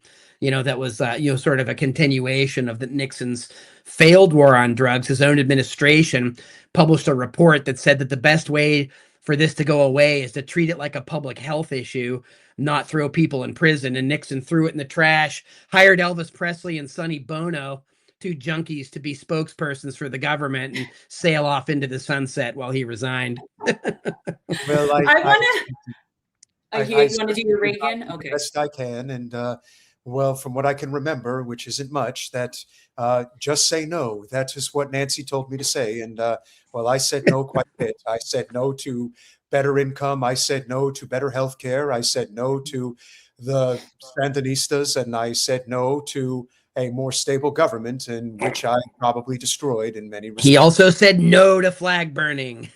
No to flag burning. I'm a fan of flag burning. I actually did burning a the Israeli flag burning flag myself. Yes, it's very cathartic. I want to know, Mickey. So, what are, in your opinion, are like the top, let's say, couple of censored stories of the year that people really need to know? Like, what are the key things that we were not told that we really do need to know? Just quickly to give you a couple things. And by the way, your audience can go to projectcensored.org and see a list of our stories all the way back to 1976. Guys, all of this, everything will be in the description. Yeah. So, you won't be surprised. This book came out last November. ICE solicits social media surveillance contracts to identify critics. That story's a year old. And again, the stuff that's in here is unfortunately timeless. Indigenous communities in the U.S. underfunded and exploited by federal and state governments. Here's a good one. Meta, Facebook, Instagram, undertakes sweeping crackdown of Facebook and Instagram posts at the Israeli government's request. So here we have, again, Peter sharing my graphic with you. You had mentioned Dr. Evil to us earlier. So this is the kind of stuff I do for fun. This is a who's who of fun things. We've had stories every year about the danger of plastics and PFAS, climate stories. Again, the types of stories that you'll see here year after year have common themes. Amazon and Walmart use hostile surveillance technology against their own employees. Again, if you take a look at these stories and you look at it, the oligarchy are not friends of working people. Corporate America is not friends with the average person. Corporate media is not a mouthpiece for truth or justice or ethical reporting. We live in like the bizarro upside down world, right? Absolutely. And I think that it's important that once people realize the kinds of things that they're not being told, they also, as you mentioned earlier, the junk food news, distractions, what's going on in the pop culture, why you've got to keep up with this, that, or the other. That's all just a way of keeping people from looking at things that are actually happening in their own communities, while AI data centers come in and try to suck up everybody's water under the guise of providing jobs, while they do a 2-year crash and burn, who did it and run kind of program. That we saw that with fracking. We're seeing it now with AI data centers. Fortunately, a lot of local communities are wising up and resisting the data centers in their communities. Because it's a rampant exploitative thing that is, and it's also, by the way, as we get more and more data centers online, that's contributing to a significant rise in things like utility bills as well as environmental degradation. So these are things that, people should be more aware of because they're happening in everywhere town, everywhere USA. These are the kind of things that are happening. And 25% of the country lives in a news desert where they have corporate media beamed in and nobody covering the local beat at the town council or the school board. And that's how record numbers of book bans go on. That's how these kind of things end up in your backyard. You're like, what's going on over there? A data center? I don't remember talking about that. Well, that's because only 5 people showed up at the meeting. Now you've got 50 people showing up at the meeting, 100 people showing up at the meeting. Yep. And it doesn't take that many of us. As Ralph Nader has said over and over, you get 3% of the population, you can get a tipping point in some of the political spectrum. But that's why the corporate media don't want to fan those flames. They want to keep the profits going. They want to keep the planet burning. And it doesn't behoove us as people living on this planet that want a better world and a just world. It doesn't behoove us, to act in our interests. So they try to keep us distracted. They try to keep us, as Trump said, we love the poorly educated. Right. Oh, I totally love the poorly educated because I'm poorly educated, but I did get into the Wharton School of Business. And even though my father probably twisted a few arms to get me in there, I totally got there. Somehow, but again, if people go to our sites, they'll see that we actually offer a lot of solutions. We actually offer a lot of things that people can do to become better informed, more informed about things that are happening. And we just need to, we need to have more solidarity with each other. And we need to have solidarity along class lines. One of the big misgivings of the whole DEI movement that now Trump has weaponized and turned against was the fact that it often didn't talk a lot about class, right? It was very obsessed with race and gender and identity, and there are important reasons for that. But without the class structure of it, it's not truly intersectional in a way that Kimberly Crenshaw argued in 1989 when we needed intersectional analysis of what was happening in our culture, and we needed to teach better. We needed to teach people about it with a critical pedagogy in ways that people grow up to be more critical and questioning, and they also understand what government is, how it works, and how often when we see more and more corporate and business interests merging with government, it works directly against the interests of most people. And this is age old. And if you go back in U.S. history, we've had so many people warning us about it, from Supreme Court justices to poets and authors and musicians. We know this. We just have to keep reminding ourselves, roll up our sleeves, and get busy helping the people among us that are maybe a little too scared or too downtrodden to help themselves because of the situations they're in. And we need not turn our backs on these folks. We really need to stand up and stand together. And I do think, again, riffing on the name of your program, that's where revolutionary change comes from the roots. To be radical goes to the root, bottom up, not sideways, not top down. I appreciate that. And I this is one of those things that's really important for people to understand in terms of what gets prioritized as far as coverage. It's very similar to what we tend to criminalize versus what we don't tend to criminalize. And it's all based on punishing working people, and crimes of poverty are what we highlight. Absolutely. Instead of going after who we need to go after. And it's the same thing with what we cover in the news. So, and it's very important, and it's a big part of media literacy to recognize that what you're being fed is very purposeful. Yeah, very much by design. Yeah. Can't thank you enough for coming on this night, Mickey. Obviously, thank you very much for all the work that you do. Guys, please make sure you check out the link in the description to Project Censored. Hey, like you said, at the end of the day, check your ego at the door. We are fighting along class lines. Yes. And as long as people understand that that's the fight that we have to fight, that you will always know if you're fighting the right fight when the people with the powers that be tell you not to do it. When they're telling you not to, that means you're doing it right. Thank you so much for coming on, my friend.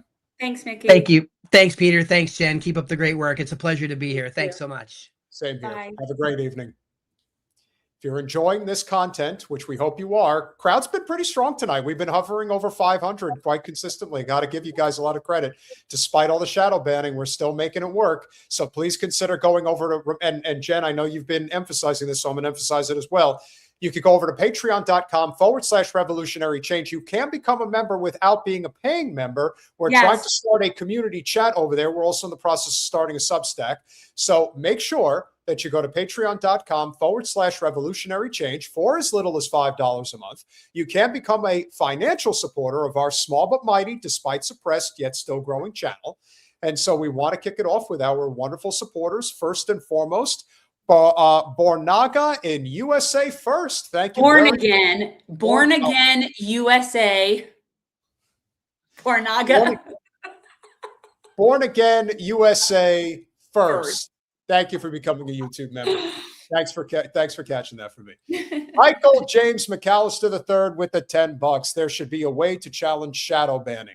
Maybe a group of content makers should get together and form an online left union to fight against social media censorship. Any thoughts? Hey, that's a great idea. No one seems to give a shit about helping out other channels. That's not what it is, though. It's not. Like, first of all, the first challenge that you would have is getting a whole bunch of left content creators to get along in a room together.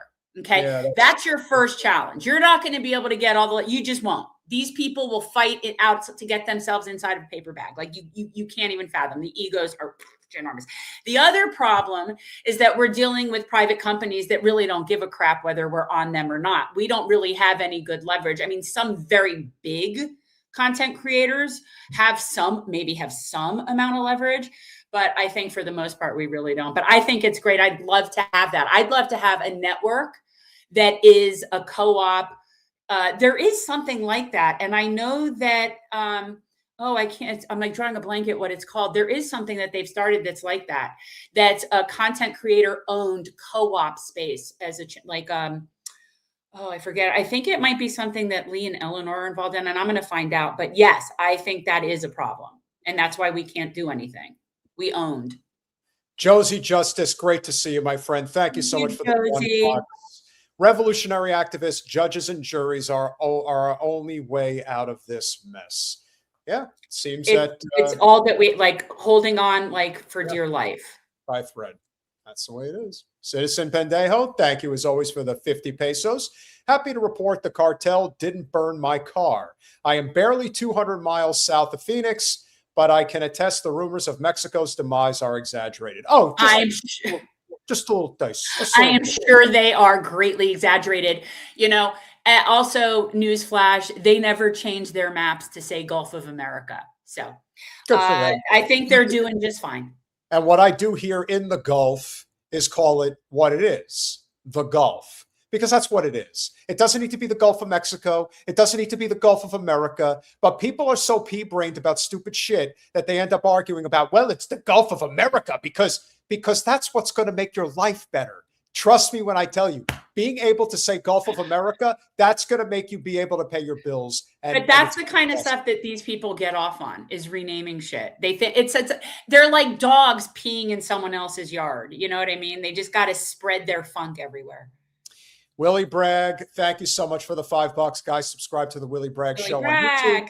Didn't Jonathan Pollard give secrets also to the Soviets? I thought Christian Zionists were gay strictly for Netanyahu and opposed communism. Well, that's a very good point. But, that could be a little anti-Semitic there, Willie. You got to Willie. Jim Talla, the pleasure as always. Thank you so much for the $5. Shit, not you again with the $2. But I love the picture of that little woofus.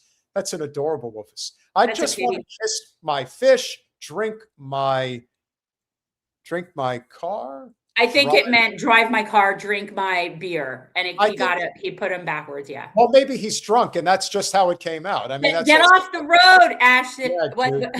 Shit, not you again. Get off the road. Yeah. That's got to be responsible, and we got to be responsible there too. Noah Linden with the $10. Puppies and kittens were being ritually. So we're going to get to that in a minute, Noah. What do you mind reading what we're talking about here on this show? Don't be so pushy, Noah. Pipe down. Puppies and kittens were being ritually sacrificed in fire in Zio State recently. The government had to issue a warning about. Yeah, they sent a sternly worded letter to them to stop doing it. So it was pretty widespread. We're going to get to that story in a minute. What democracy with the 199? Josh Shapiro covered up Ellen Greenberg murder as Pennsylvania Attorney General. He covered up a lot of things as Attorney General. And let me assure you, that's as did Pam Bondi as Attorney General of Florida. So there's a lot of as she's responsible for. She was there when Jeffrey Epstein was. Listen, here. When Shapiro runs, it's going to be very interesting to see how he does in the primary. And I'll tell you why.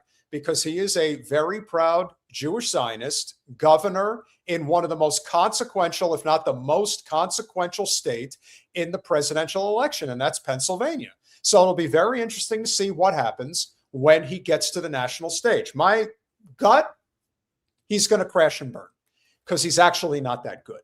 Now, no, he's horrible. And, you know, all I think about when I think of that piece of shit is him signing bombs. He signed the bombs. Oh, yeah. He did that too. And I just, he's a complete white Jewish supremacist. Completely. He comes off like he's got such a superiority complex. I find him gross. Well, he's also mealy-mouthed and weak, so there's also a reason for that. Citizen Pendejo with the 50 pesos again. Over time, you realize Mexico is a carbon copy of America in all respects, including the Fed, Banco de Mexico, the Zio-occupied media, and the PDF billionaires. Yes. Maybe not as bad as America, but certainly takes its cues. Just like Canada, eh? Marvin Vargas with the 199. End all PAC money. No more dual nats in government, federal, and state. Can't argue otherwise. And again, one more time, patreon.com/revolutionary change. Any and all support you can provide and joining the community there as well would be very much appreciated. Thank you all. Now to a very sinister story that I think would probably make anybody's skin crawl in general. Now, anyone who knows Jen and I know that if there's one thing that we do have in common, it's that our love for dogs knows no bounds. I also do love cats as well. And when you hear this very sinister story about what's been going on in Israel in regards to, can you shed some light on this holiday, Jen? La Balmer? I don't know about this holiday. It's one of the like lesser known, not as, you know, it's not one of the holidays that most people really know about. It's definitely a smaller holiday. Well, Lag BaOmer? It's Lag BaOmer or Lag BaOmer or whatever it is. What can you share about? But I'm not entirely sure what it has to do with in terms of where we are in the season. I mean, we're in the winter, so I don't know. It could be any sort of thing. Well, ironically, people are thinking that this is just a new story, that this is something that just happened recently. It turns out that it's not recent. It's actually very new, or it's not recent. It's actually something that's been going on for a while. And so if you thought that your hatred for Israel couldn't possibly get worse or more heated than it is already, let me assure you, it can get worse. Volunteers patrol Lag BaOmer bonfires to rescue animals from flames. Air pollution levels dangerously high as Israelis end up kindling blazes 2 nights in a row following rabbinical intervention concerning Shabbat. Wait. Go back up a second. Concerning Shabbat? I don't understand. Go back up. Yeah, well, that's what they said. But that sentence just didn't make sense. So, okay. I'm just trying to understand. What does it say? Concerning Israel in a row following rabbinical intervention. That's weird. I wonder. Yeah. Okay. Now, I want to explain something to the audience, and this is a kitten here that we're looking at. I want to explain something to people when it comes to animal abuse. If I saw somebody hurting an animal like this, I would have a very hard time not beating them within an inch of their life or outright taking it. There is something to be said for the lack of humanity that exists within the Zio state. And as much as I hate to say this, because we all know that, we'll just say subliminal bigotry is a common practice when people tend to talk about others based on their skin color, their culture, creed, etc. But when it comes to animal abuse, I don't know if you know this, ladies and gentlemen, but when it comes to bipartisan legislation on Capitol Hill, the number one piece of legislation that universally passes is animal rights. That's number one. You want Democrats? We can all agree. We can all agree on that. We really can. Now, I also know, and I had said to you earlier that for people who don't know, one of the things that the settlers do in the West Bank is they set people's flocks of sheep and their herds of cattle and all their livestock animals, they just set them on fire. So they just recently burned like fields of sheep.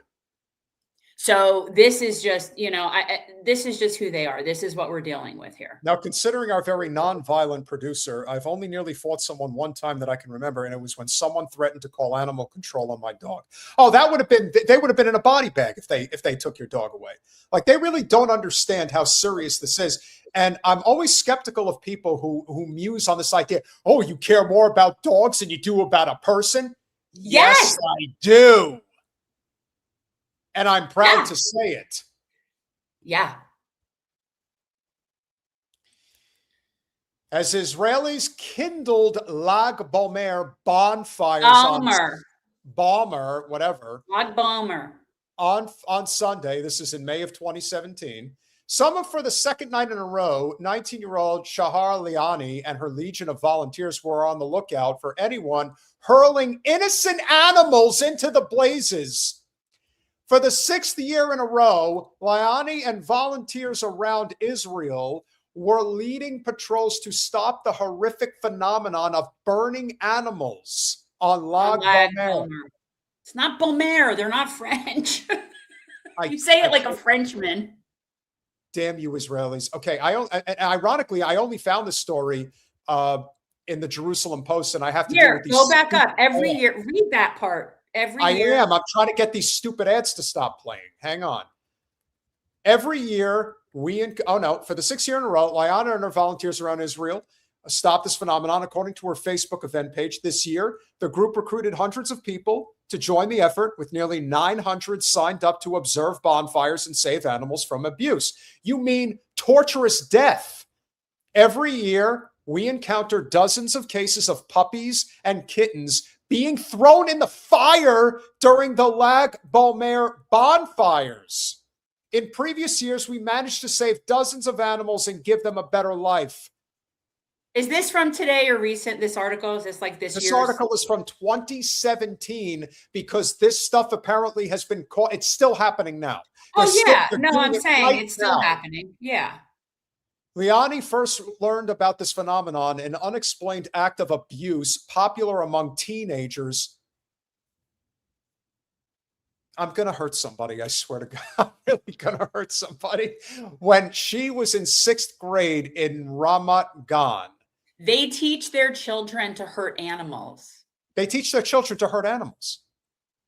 That's what Zion Jewish fucks You know do. what? Why not just throw in the serial killer handbook in there and make that required reading in their formative years? I mean, isn't that like a common practice among the likes of Gacy and Bundy? Yes, and no. Animal abuse is one of the predictors of psychopathy and of serial killers. Yeah, absolutely. Yes. A boy in her class that year told her about people who burned a dog in their holiday butt. I cannot contemplate this shit. And there are people in this country like Mike Huckabee who want to defend these people, who want to defend them. Why don't you have them read this shit and say, do you still think this is worth debating? Huh? Huckabee? Huckabee!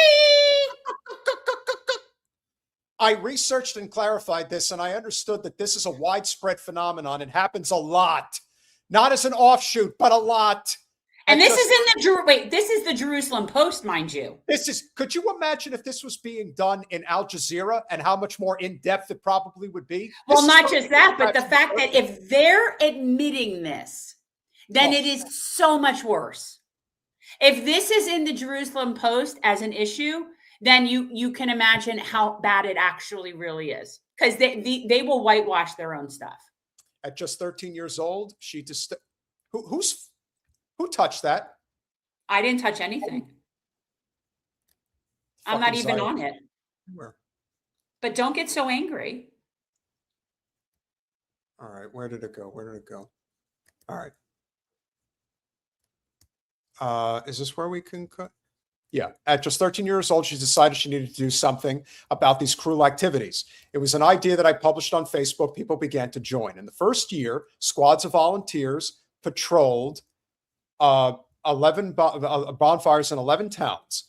The number grew to 70 in 2016. This year, the tours are only occurring in 55 towns because Liani is in her first year of service with the IDF and has significantly less time to organize the events. Well, that's not saying... again, you're getting like what a certain type of psychopath reporting another type of psychopath. Correct.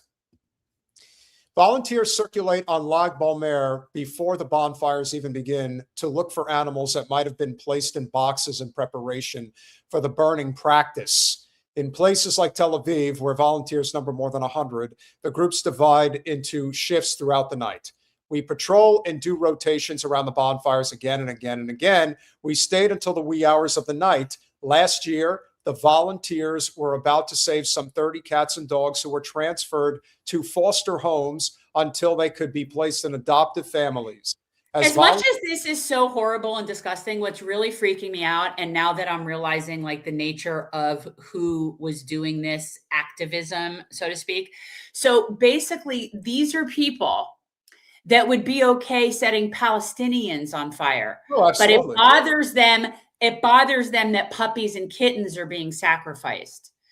I'm finding a real cognitive dissonance here. Confused psychopath. Trying to have it. Well, you know who's like that? Do you know who's like that? Debbie Wasserman Schultz is like that. Well, any Zionist is like Debbie that. Wasserman Schultz is an avid dog lover, and she talks about Palestinians like they're subhuman. So, again, not surprising. So yeah, but she'd probably come out and say something about this if it weren't that it was being done in Dear Israel. 100%. As volunteers attempt to rescue cats and dogs from the flames, I cannot fathom. You have to be inhuman. Like you really have to be. And here's the thing that's fucked up. The people reporting this are okay with this happening to people, though.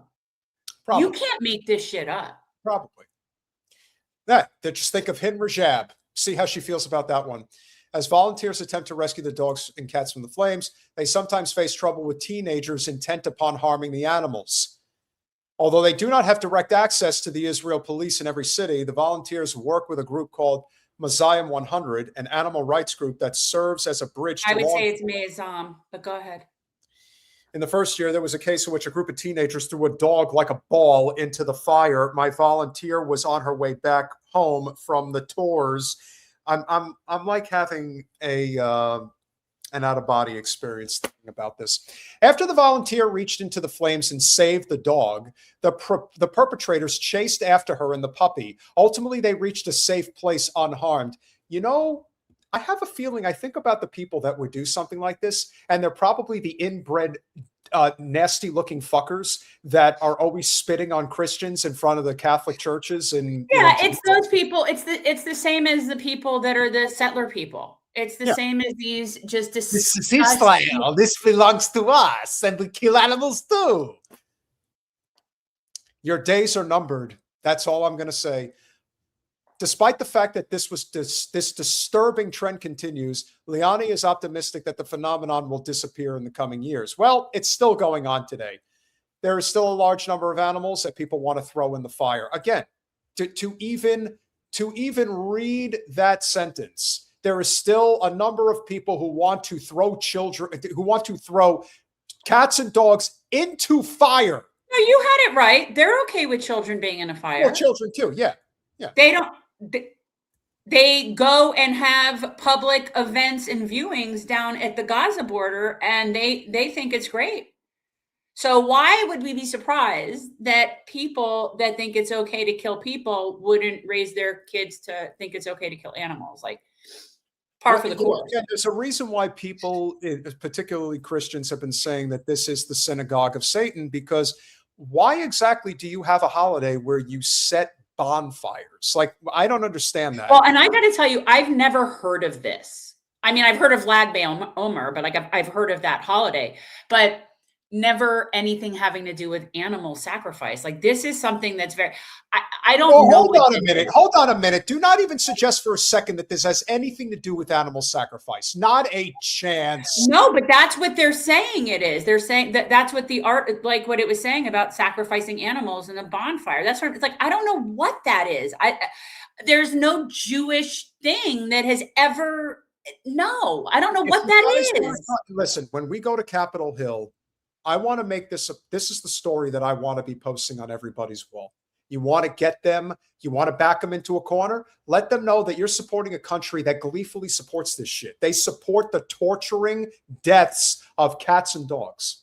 Peter, they support the torturing death of human beings without I understand trial. that, Jen, but I'm talking about how do you get people to react? They don't see Palestinians as human, but if they know that they're mass murdering cats and dogs in fire, that is something that is going to piss off a lot of people. And someone's going to use their platform to say, you know what? This is a bridge too far. I don't care what it takes for them to say it's a bridge too far, as long as they say it and as long as they do something about it. Maybe this is the type of story that might actually get them. The problem is this particular story is already a few years old. So somebody would need to forward a current story to maybe, you know, someone like Debbie Wasserman Schultz and say, do you have any comment on this? See, somebody needs to present her with a current story about this and ask her for a comment about her beloved Zio hell. So they get into this fact that this is becoming a serious problem when it comes to the environment. That's essentially the crux of it. That by they burn so the animals. They're burning so many cats and dogs. They're burning the cats. They're burning the dogs. Yes, they are. Yeah. Unlike what you were saying was going on in Ohio, which maybe there was a story or two of an incident in which that happened, and then you turned it into everybody's doing this.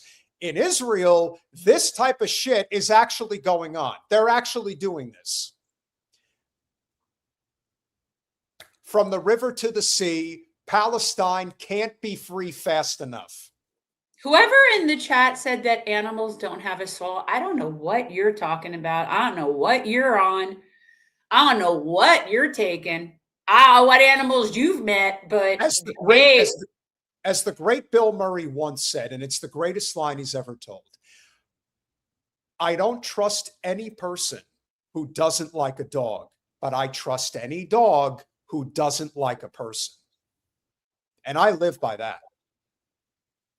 And if you think we're wrong because we prefer dogs to humans, hey. Well, I think honestly, when you deal with humans in the capacity that we do a lot and see the things and hear the things, it's like, if it weren't for dogs, I think that there's certain people that would just never survive this world. I don't think people understand the gravity of the situation. I don't know, like Ricky Gervais said it best when he told Stephen Colbert, like he had asked him, what's the closest thing you ever come to any religion? And Ricky Gervais said, dogs.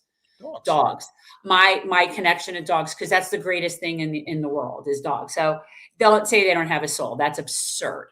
Well, considering considering the way that you view the world, you look at your two sons and you look at Lou and you realize. I look at her and she's a little old lady. She's sleeping right now in her little sweater. Despite all the detriment that, is beset upon us in the world, the love, the unconditional love, because that's what love really is. Love is unconditional. It's not conditional. The love that you have for your two sons and your dog is something that when people talk about, if you hurt my kids or you hurt my other kids, which are your pets, you've signed your death wish. Oh, I could consider beating somebody if they just looked at Lulu sideways. Yeah. I could hurt somebody for even just talking meanly about her. I might. Like I could. Whether or not this clip goes viral, here's what I know for sure. If there's one thing that I would make a point to talk about with as many congressional representatives and senators that were able to meet on Capitol Hill in April, I would talk about this story. And I'll get them to have to live with it. Because they can live with Palestinians being mass murdered, but you know what they probably would have a hard time with? Knowing that cats and dogs are being mass murdered for fun. For fun! I sound kind of violent. I'm really not. I don't start with anybody. And I'm violent. I'm really not. I'm angry that I'm starting to feel violent. Like, but I am not violent, but yet my kids, my dog, yeah. I honestly, I would cut people in a way. Like I would lose my shit. We're going to conclude this evening with a story that has just kind of popped up. And as you guys have probably been noticing, we have always chosen our words carefully with certain stories like Seth Rich and 9/11. But the fact of the matter is, you cannot, once you are noticing, you can't unnotice. And once you notice the connections between... I'm sort of annoyed at you about this because for years you would never let me even mention his name. And now you just mention it. And this isn't the first time. Like this is like the second or third time that you've brought him up. And it's like, you wouldn't even let me mention his name. Well, I don't want to, I was only bringing it up. Listen, we could do an expose on Seth Rich. We're not doing it right now. The point is, the suspicion that 9/11 was always an inside job is something that I think a lot of people have always felt for a very long time. They were not really sure what the tie-in was or, where that connection comes from. Colin, where are you? Yeah, I see that. I see that too. Who's saying that? Just so you know, that it's not just your own kids. It's not mine either. It's Hin Rajab just as much as it's my kids too. Also, I want to go back. I want to just put this up there real quick because this was recent. So I just want people to understand. This is from today from WikiLeaks, so we could get this out of the way. Israel official warning, cats and dogs burned alive during Jewish holiday of Lag BaOmer. Israel's Ministry of Environmental Protection describes a cruel phenomenon in which during the Jewish holiday of Lag BaOmer, street cats and dogs are thrown into bonfires alive. Many of these animals are killed. Others survive, but with burns and injuries all over their bodies. In other words, they eventually are dead from those injuries. The ministry urges the public to remain vigilant and keep pets inside during the celebration. You know how that story was from May of 2017? This one's from May of 2019. So I guess it's just a practice that just continues to go on. So yeah, there you go. And I want to say something that I sort of never thought to bring up until now about when I was in Israel, and something that I remember that I never really pointed out. But when I was in Israel, cats were very, very like everywhere, like a pest. Like there were cats in Israel in the streets and coming up to you in restaurants if you're sitting outside. Like the cats were very, very everywhere, kind of like almost like we have iguanas. Like they did, and they treated the cats like pests. So they would put out poison around the certain places to not have the cats. So it never, like, I didn't equate that with now what I'm thinking now, but yeah. So these are people that treated cats like rodents. Yes, I know. There's other countries like that too. And also places where dogs are like that. Where there's dogs dogs are allowed to go into buildings and dogs are allowed to, yeah, there are, but no, Israel treated cats like vermin. Yeah, of course they did, because that's what Israel does. And that's why I don't get too close to the cats. They read your mind. Which is, well, respect the feline. They brain fuck you, the cats. Yeah. They give the side eye too. Yes. So that's why, in conclusion this evening, if there's ever been any doubt that there is a direct connection between Israel and 9/11, which we've always maintained that there was, just see Howard Nutlick and Larry Silverstein for appetizer. But there's much more to it. And it turns out that evidently Zionists, who was the fourth and final pilot on United Flight 93, which crashed into Shanksville, Pennsylvania, instead of most likely the U.S. Capitol. His uncles were later found to be Israeli spies. Because of course they were. Hold on. When is this? This is new. Okay. Mind blown yet? Ziad Jarrah, the pilot who allegedly flew Flight 93 into the Pennsylvania farm field on September 11, 2001, wasn't operating in a vacuum. His family ties run straight into Israeli intelligence. Concrete evidence from mainstream reports. In 2008, Lebanese authorities arrested Ali al-Jarrah, reported as Zaid's cousin or uncle in various sources, and his big brother Yosef al-Jarrah as part of a major Israeli spy ring. Ali confessed to spying for Mossad since 1983. That's 25 years. He provided intel, photos, and surveillance on Hezbollah, Palestinian groups, and Lebanese political figures. Confirmed by the New York Times, February 8th, 2009. Ali al-Jarrah confessed to a career of espionage for Israel, spectacular in its scope and length. Ali operated under humanitarian cover, National Association for Medical Services, but was caught with spying equipment.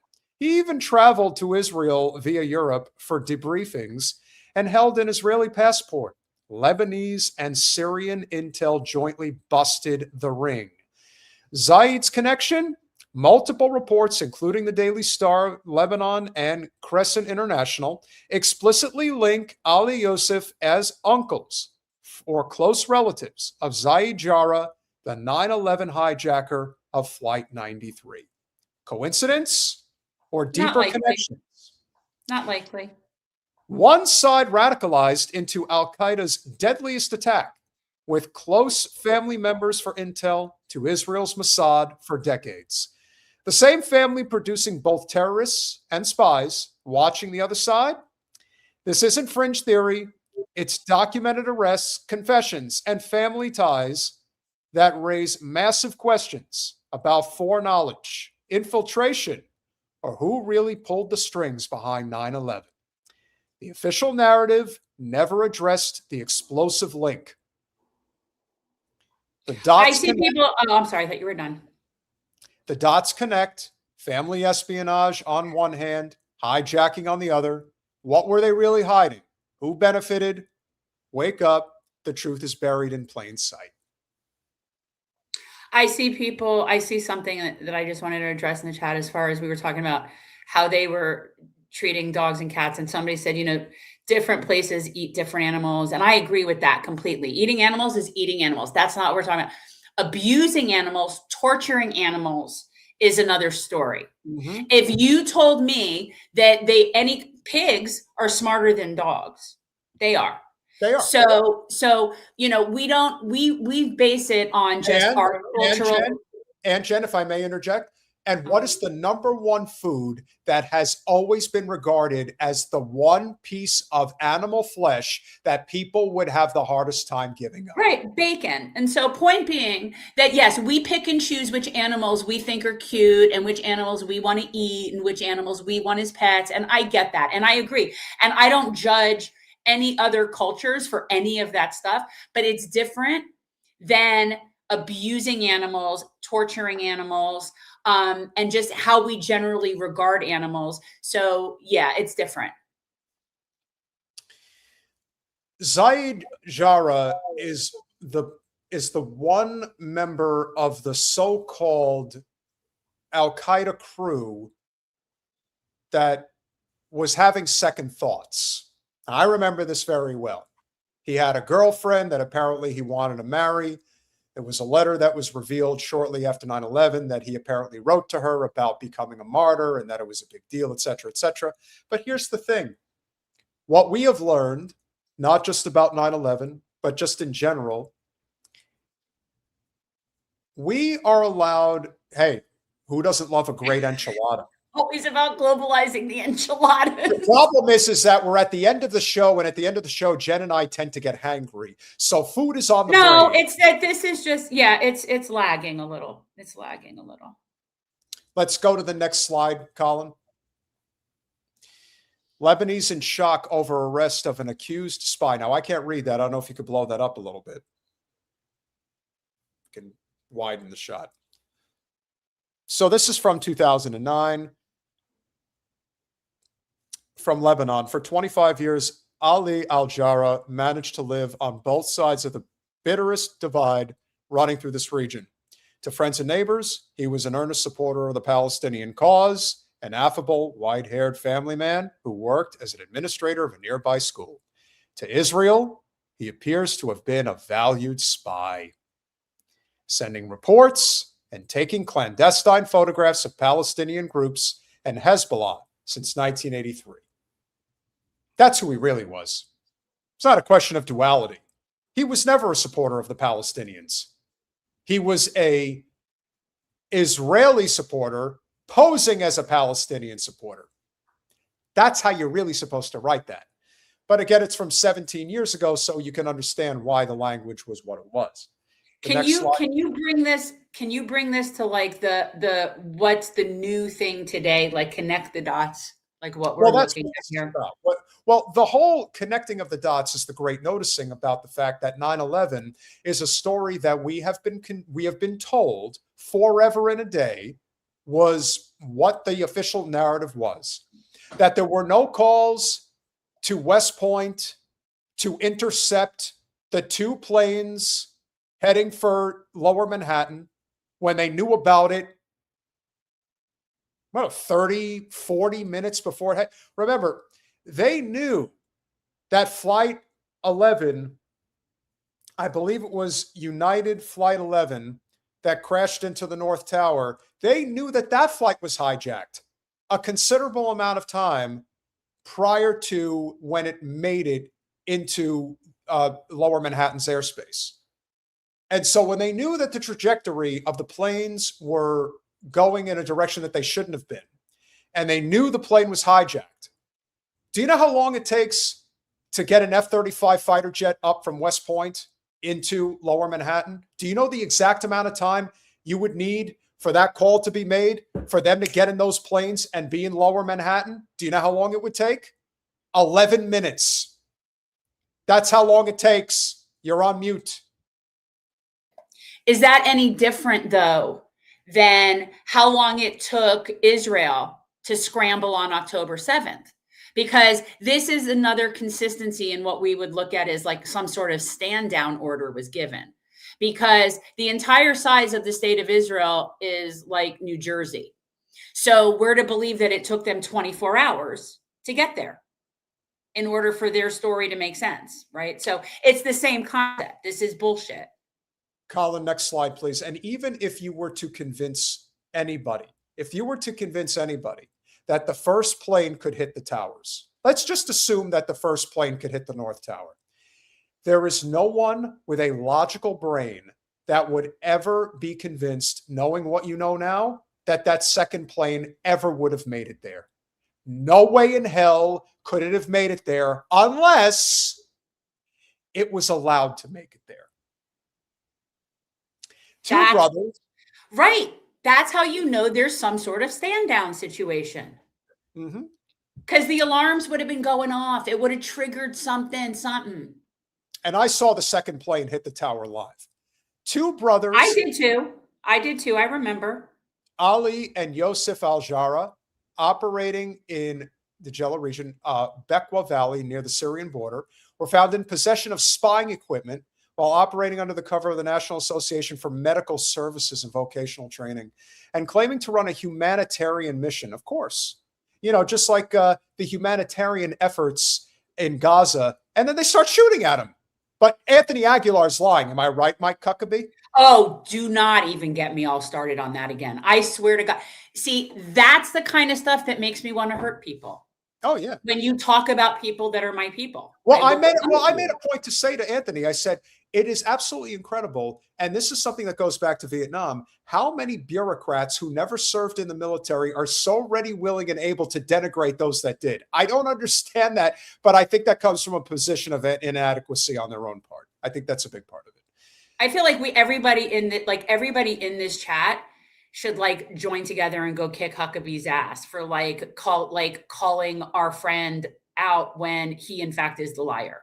I'm so angry. Yeah. Ali and Yosef al-Jarrah happen to be uncles of Zaid Jarrah, one of the hijackers of the 9/11 planes. And is that it, Colin? Yeah, so follow for more truths. So there you go. Do I think that 9/11 was an inside job? Huh, you better believe it. Well, I don't know. I saw a really good theory in here for a second. Hold on. Here's the theory. Now, I'm saying that's the potential. Yeah. Building 7 had a stroke. That was the problem. So this is not dated, but it's the only article I found in the Crescent that you want to get dated. Yeah. So Mossad link. It's dated. Okay, so it's dated 1429, but I don't know if that's probably the lunar calendar. It's probably like 2008. December of 2008, Mossad link to, this is the only article that I found, the only one. And this is from 2008. So you want to talk about Project Censored? You want to talk about you can't find this anywhere? Well, you're finding it here. But we're not going to read this article right now. It's basically the same story. But this just goes to show you how far they're willing to go. But once you see it, you're not going to unsee it. No. No, I mean, I knew from when 9/11 happened, I didn't automatically assume it was an inside job, but I knew for sure it wasn't what they were saying it was. And I knew for sure that there was a lot more to it, right? So, but it certainly doesn't surprise me. False flags have been going on forever. I always believed that they let it happen. I wasn't convinced necessarily that you know, Cheney and Rumsfeld and Witkoff and all of them were behind it. But that I would get. That would have been why I would have thought that, because those are some evil fucks. But now that you understand the connection with Lutnick and Silverstein, you understand that, yeah, people with immense money and power that sit at the highest levels of the world have the capability of orchestrating what has been called Operation Main Event. That's what 9/11 was called. Do you really think people would look at how many people have been killed in Gaza? And yes, Lee Arjun is completely correct. It is about to happen again. That is exactly why we're building up that presence over there, all up in their business, so that an aircraft carrier can get sunk. I believe that. And when that happens, it will absolutely be a false flag. Yes. And any indication that it is in fact, or was in fact, the Iranians, I assure you, we did something that wasn't reported that warranted that back. They will not draw first blood with us. That's not their style. We are. So if it's them at all, it's because it was warranted. And most likely it'll be us or Israel killing our own people like the USS Liberty. That's why again, we try to be as concise as we can to bring the entire story full circle as best we can. That is why you have Netanyahu, Milikowski saying, this is why we can bomb these cities. It might we see it now, guys. That's the big difference. You know, 20 years ago, we weren't all sitting in a chat, you know, comparing notes and saying, we see you now. So it's not going to work. And I agree with Casey, because I can still remember asking myself, why are we going into Iraq? And I was 19 at the time. And I'm thinking, this makes absolutely no sense. I knew there were no weapons of mass destruction. I knew that. I knew that was bullshit then. Totally. So the noticing has come full circle. Yeah, well, that's the key thing that's going to help. No war in Iran, period. We are not having that. No one's. See, I do believe that they'll try it again, and there is going to be a significant amount of our people that are going to get dead. Whether it's from aircraft carriers, other vessels, whether it's from our bases that are nearby. We are absolutely picking a fight. Iran has said what they're going to do, and they're going to do that. So they're going to kill our people. That's going to happen. Yeah, but there's also when that happens, the big difference this time is it will not justify or manufacture consent for going to war. You will not get that enthusiasm. You will not get people running and joining the military to go fight over like they did right after 9/11. You will not get that reaction again. So that's where we're at. So I do think they're going to try it again. but it won't work because they're hoping they could drum up enough support that they don't have to have a draft. See, that's what they have to do. If they take out an aircraft carrier and make Iran look like the evil terrorist regime that killed 5,000 of our guys, they think that's going to make us all be like justified. Okay, well, then let's just go bomb the shit out of Iran. But it's not going to work this time, even when they do that. Here's hoping. One more time, patreon.com/revolutionary change. For as little as $5 a month, you can become a supporter of our small but mighty and yet still suppressed but still growing channel. Jen, who do we have on Thursday coming up? I'm looking right now, and it is, Kiara. Kiara, who is coming, we rescheduled, Tantan Quidgen. She is a Native American. I hate saying that now because her tribe is her tribe. And she's from that, was it the Muskogee? I believe Muskogee is her tribe in New York. And she is an educator. She is somebody that is an organizer, an activist, and fights for especially environmental justice for her people. Hala, great to see you. She has cool people. Thank you so much for the $5 super sticker. Really appreciate you being here, my friend. Schultze with the $2. Where can I donate to your PAC? I'll show you. I put the thing up. Yeah. Schultze, we're at revolutionarychangepac.com. .org. .org, sorry. And you could also click the QR code over Jen's head. Murdog with the $1.99. Gulf of Israel's biatch. Gulf of Israel's bitch. That's what we should call it. It is, exactly. It's Gulf of Israel's bitch. Alex Scott Mittens, great to see you, pal. $2. Dogs bark. That can save your life while you sleep. Making it seem more functional than why we would kill pigs, because he's trying to say this is why we need dogs, because they bark. That's true. But yeah. Alex Scott Mittens with the $5. Pancake down with jet fuel, but Saudi passports and thermite proof. Best made passports ever. Oh my God. They survived the black box. In fact, what we should do instead of using a black box, we should just put all the important stuff wrap it inside of some of those passports. The great noticing continues. And a big shout out to Long Meadow and everybody watching over at Rumble. Guys, make sure that you subscribe over at Rumble if you haven't already, as well as on Instagram. And make sure that you comment and like and share the stream after our live is over. Please make sure to check out all of our clips. We drop clips at 2 p.m., 5 p.m., 7 p.m., and 10 p.m. Eastern Standard Time on the daily, unless we're going live at 7 p.m. Eastern Time. So smash that like button, share, subscribe, do all those things we ask you to do. And if we could just emphasize one more time, you know how you can help our channel grow? Let the ads run as long as they're short. If they're long, we're not going to ask you to do that. But if they're 30 seconds, 15 seconds, if you can let them run, that also helps out a great deal. We love you all. We appreciate you all. We will see you Thursday. Free Palestine. Good night, guys.